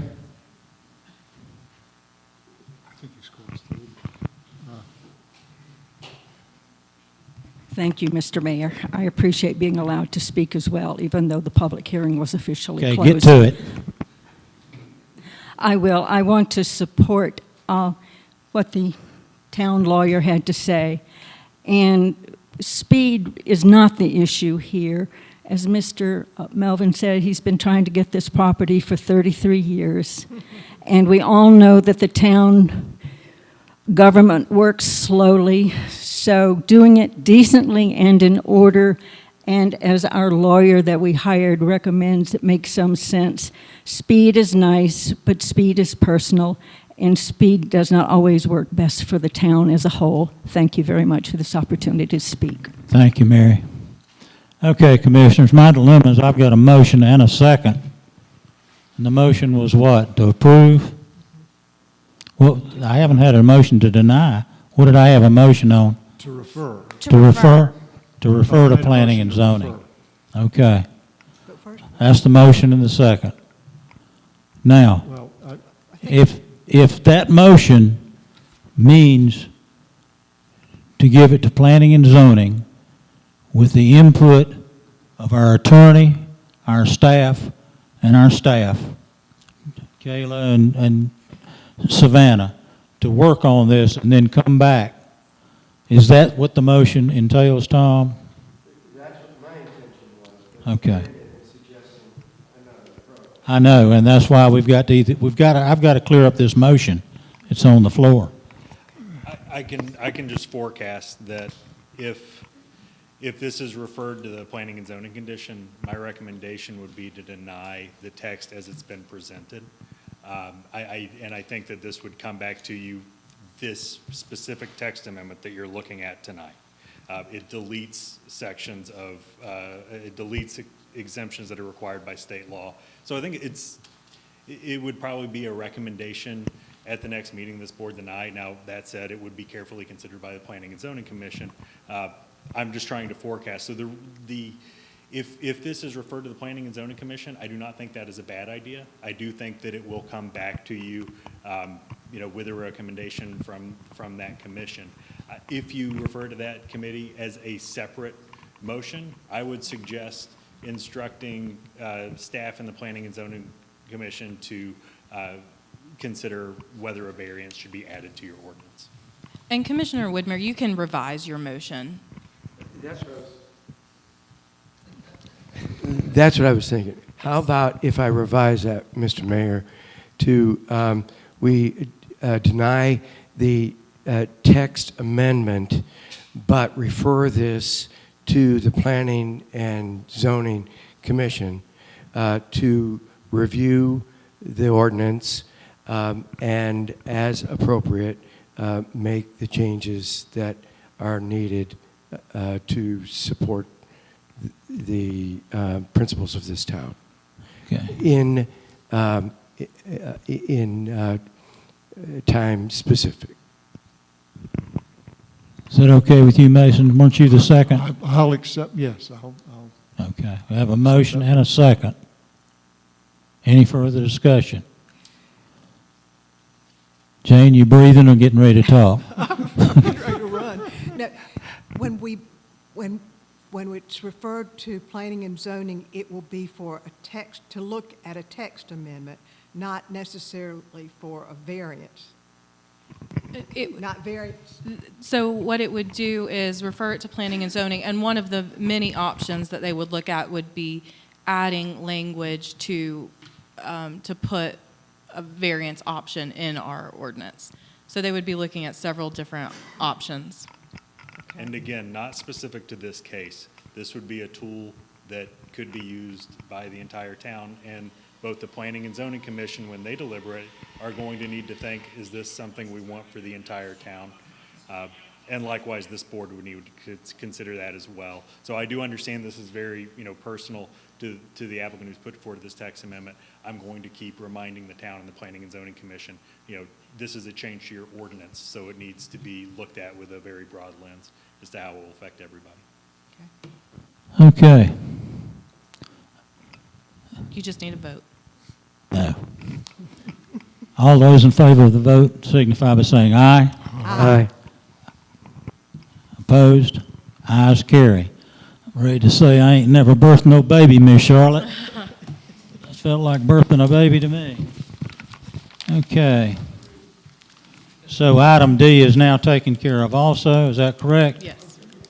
Okay, water fee adjustment or fee schedule changes. Savannah? Yes, so this is just, this is not really making a change to the fee schedule. It's just changing some language to make it a little bit more clarifying.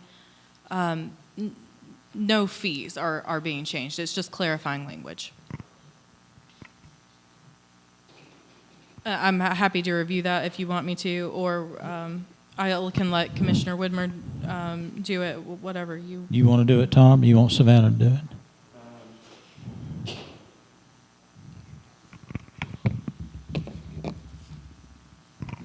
Commissioners, when we changed the fees for water 2 years ago for both residents and institutional, we wrote what we thought was appropriate language in the fee schedule.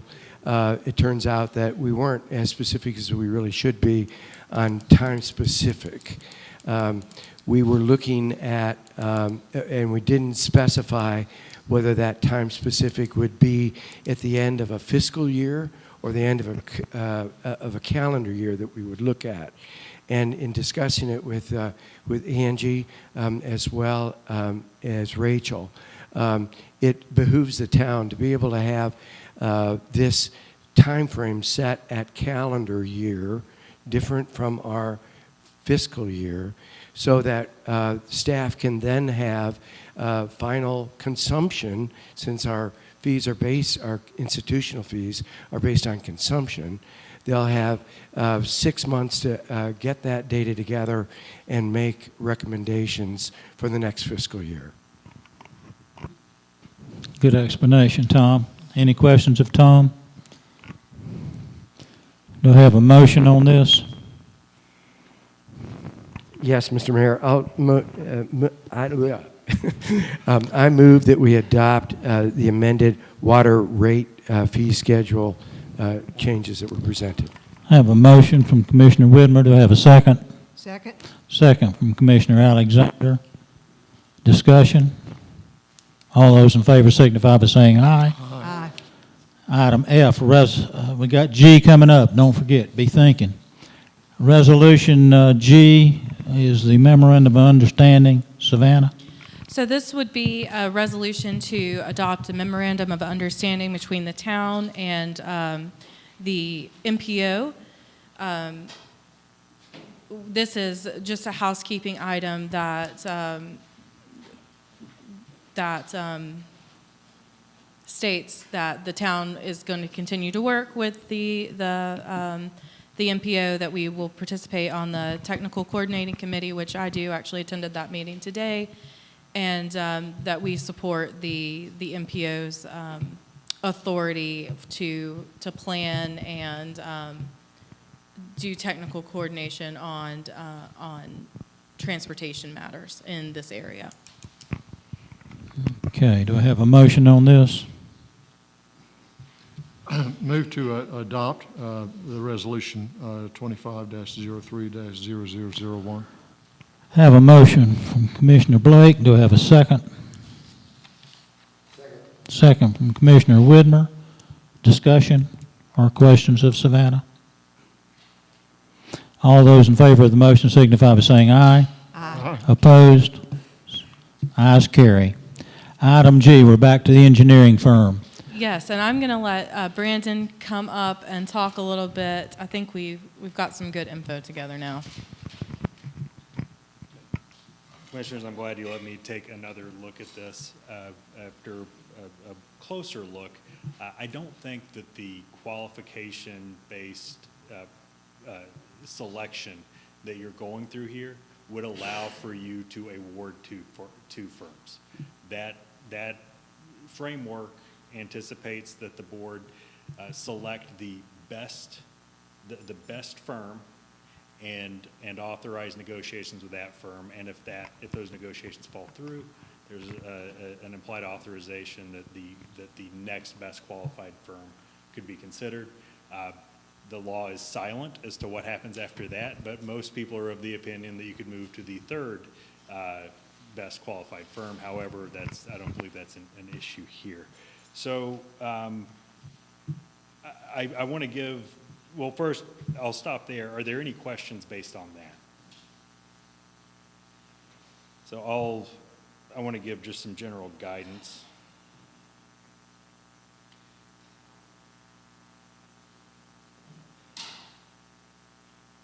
So the first thing is that when you're looking at when you're selecting these firms, you have to look at their qualifications without an eye towards price. The important thing here is who would do the best job. So if I could give you one piece of legal advice here, it would be to focus your attention there and who would do the best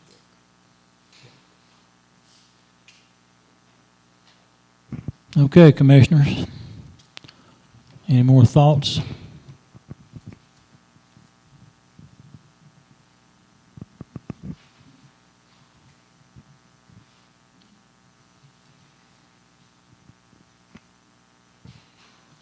Well, I know at the last town council meeting, we had really, our meeting to discuss this, it wasn't a town council meeting, it was a call meeting. But we had all looked through the three options, and Withers Ravenel came out on top, and we were ready to vote for that, but so I think I could probably still lean that way.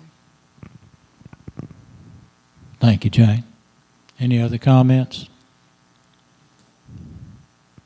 I think that based on, as Tom related earlier, the Barry's meeting with Withers Ravenel and favorable impression based on that meeting, and willing to live with our decision if that was the decision. I think that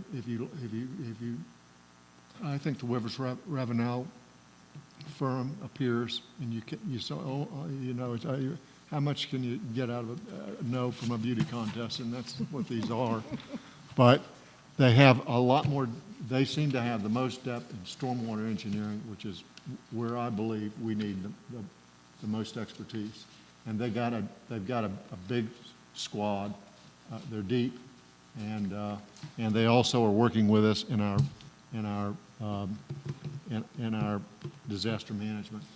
So I think those are all pluses. And I'm probably going to follow Jane's lead and vote in support for Withers Ravenel. Do I have a motion then? I move that we adopt.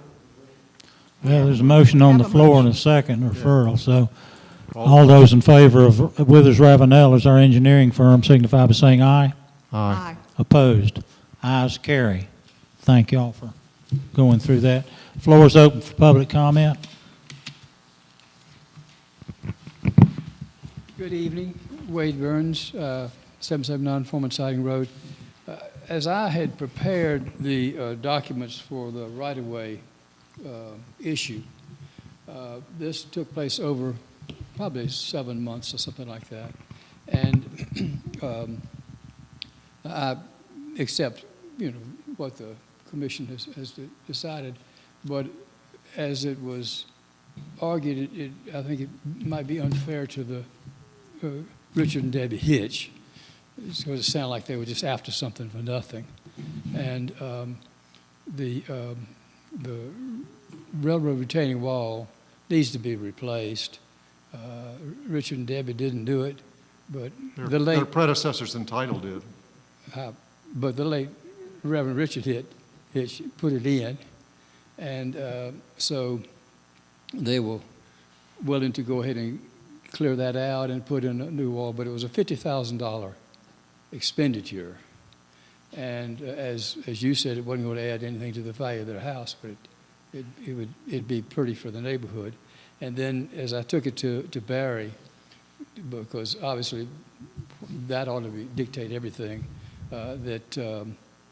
in my conversation with him, where the wall would be would never affect the town's issue because we have a 30-foot right-of-way, but that's a 55-foot right-of-way there. And then where is the right-of-way above on the north side, the right-of-way they were requesting there was so that they could do their parking there. And that's fine to deny that. But it's a 110-foot wide right-of-way when you only have to have 30. And so the existing gravel road that serves that 208 Virginia is not affected by that. And so then as they were looking at this, and I discussed with Mason and Tom months ago before the hurricane, what if they were willing to, make some contributions, something like that. Well, in checking with the state, you can't, because the town doesn't really own the right-of-way. It's dedicated to the town's care. And so you can't sell it unless you went through some sort of bidding process. But they had offered to donate $50,000 to storm relief or something like that, and plus $50,000 to build a wall. And because it's a 110-foot wide right-of-way, then devoting something to that really meant it was going to be their responsibility. And it meant also that the wall, $50,000 wall, would be on their insurance policy. So if a truck runs into it, there's a way to fix it. And so it was all intended to be a win-win type of situation. And so I tried to make sure that everybody had all the information I could get, and I certainly put the information out to everybody. I'd love to meet with them to discuss all this. And there was one additional item, and that on the property on the 110-foot right-of-way, there was a proposal in there that we were going to put in a 3,000-gallon retention system underground there to catch water that comes off of North Carolina Terrace that runs down that old red house that was torn down.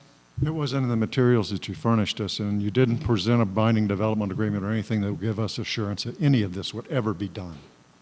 All you asked us to do was to vacate the right-of-way.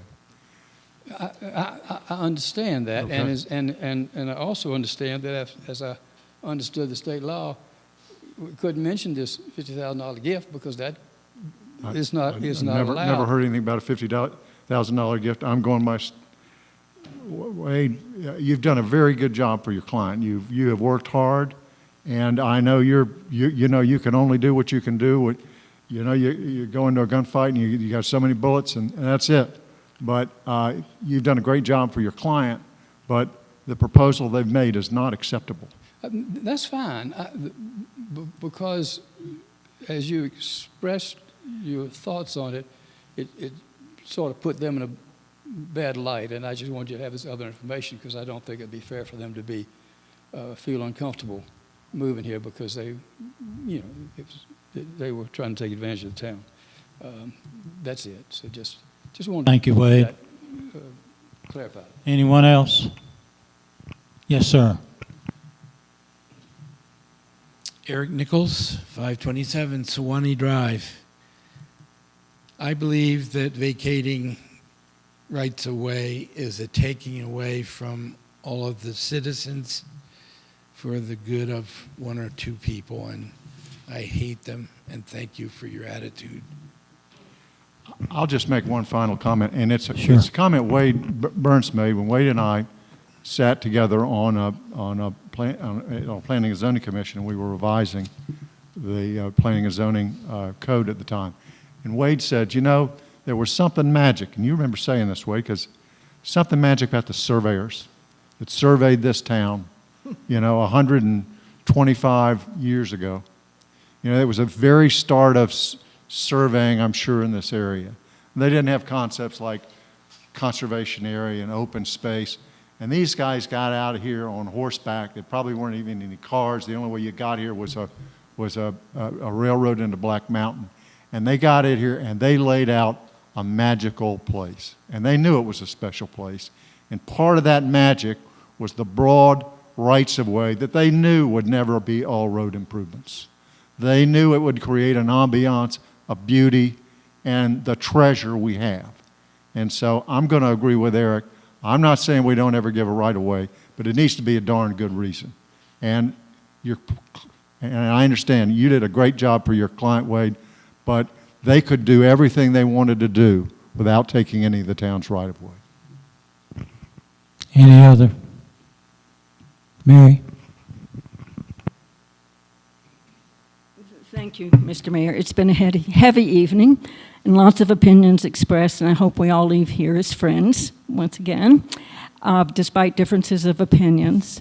And I want to thank the Commission for their hard choices that they've had to make. And with respect to Mr. Basins Blake, the original survey was by Frederick Odell in 1898, and one can say that they got it right indeed. It's sort of the original conservation survey, tiny lots with lots of protected areas. And since the town was founded in 1967, it has come to the town council to preserve and protect as best they can for the town. And on a little bit lighter note, I'd like to share a sort of magical experience I had a few years ago with my oldest grandson, who's now 18. He was 6 at the time. And as an engineering mentality, he got concerned about the water pressure and the fire hydrants in the town of Montreat, and did we have enough?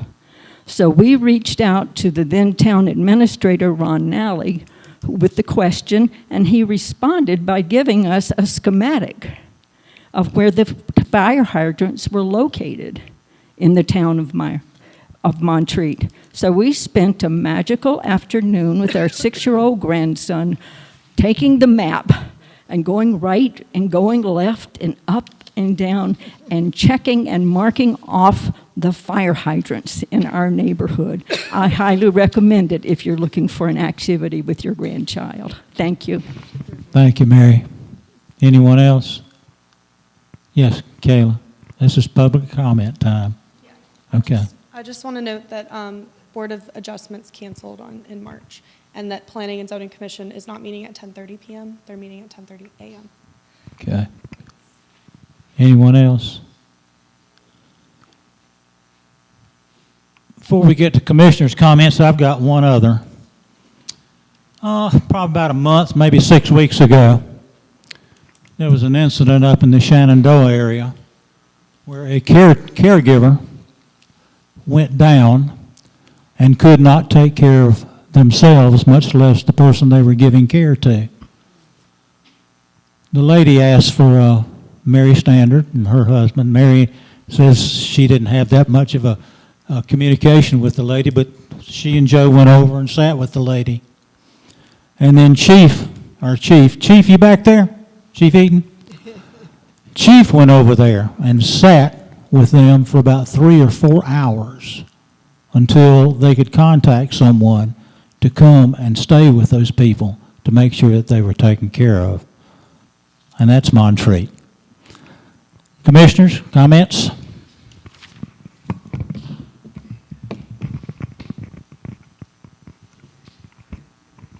As you'd probably expect.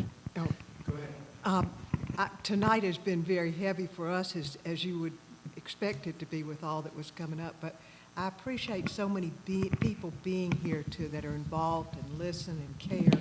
and you make our jobs worth it. Thank you.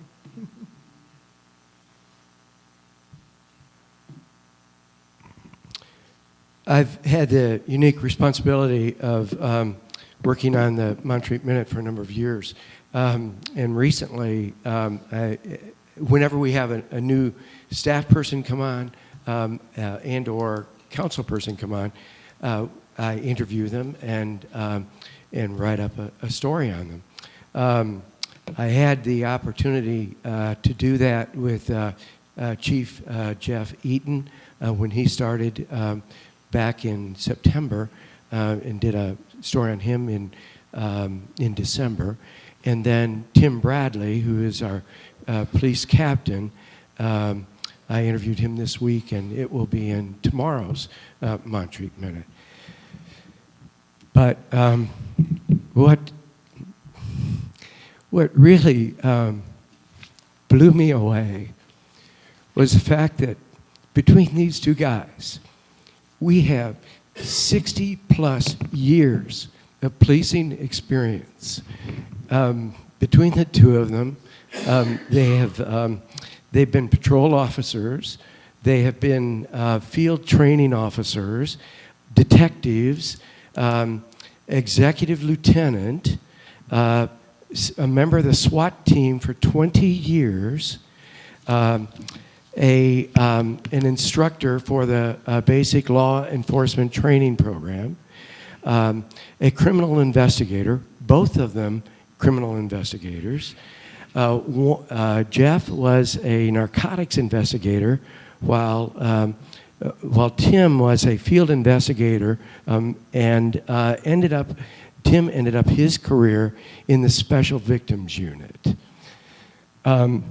We have never had this kind of expertise, and I just wanted you all to know that. And the fact that they are sought after now. Our department is sought after by other jurisdictions for advice, counsel, and support. And we all need to be very proud of those two as well as the entire department.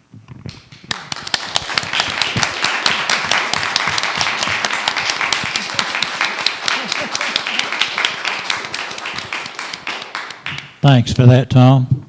You have anything tonight, Mason? Mason's through. Okay.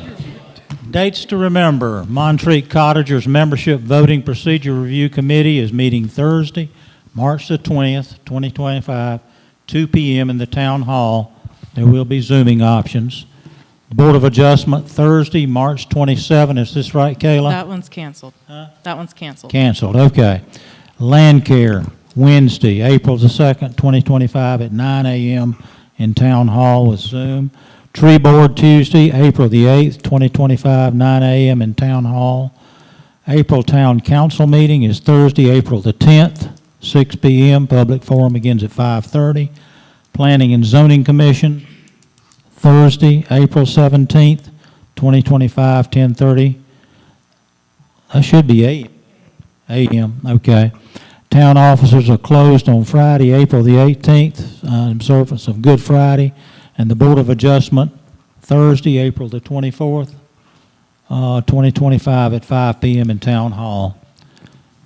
Commissioners, I'll entertain a motion to adjourn. I have a motion from Commissioner Widmer that we adjourn. Have a second? Second. Second from Commissioner Blake. All those in favor signify by saying aye. We stand adjourned. Thank y'all for coming.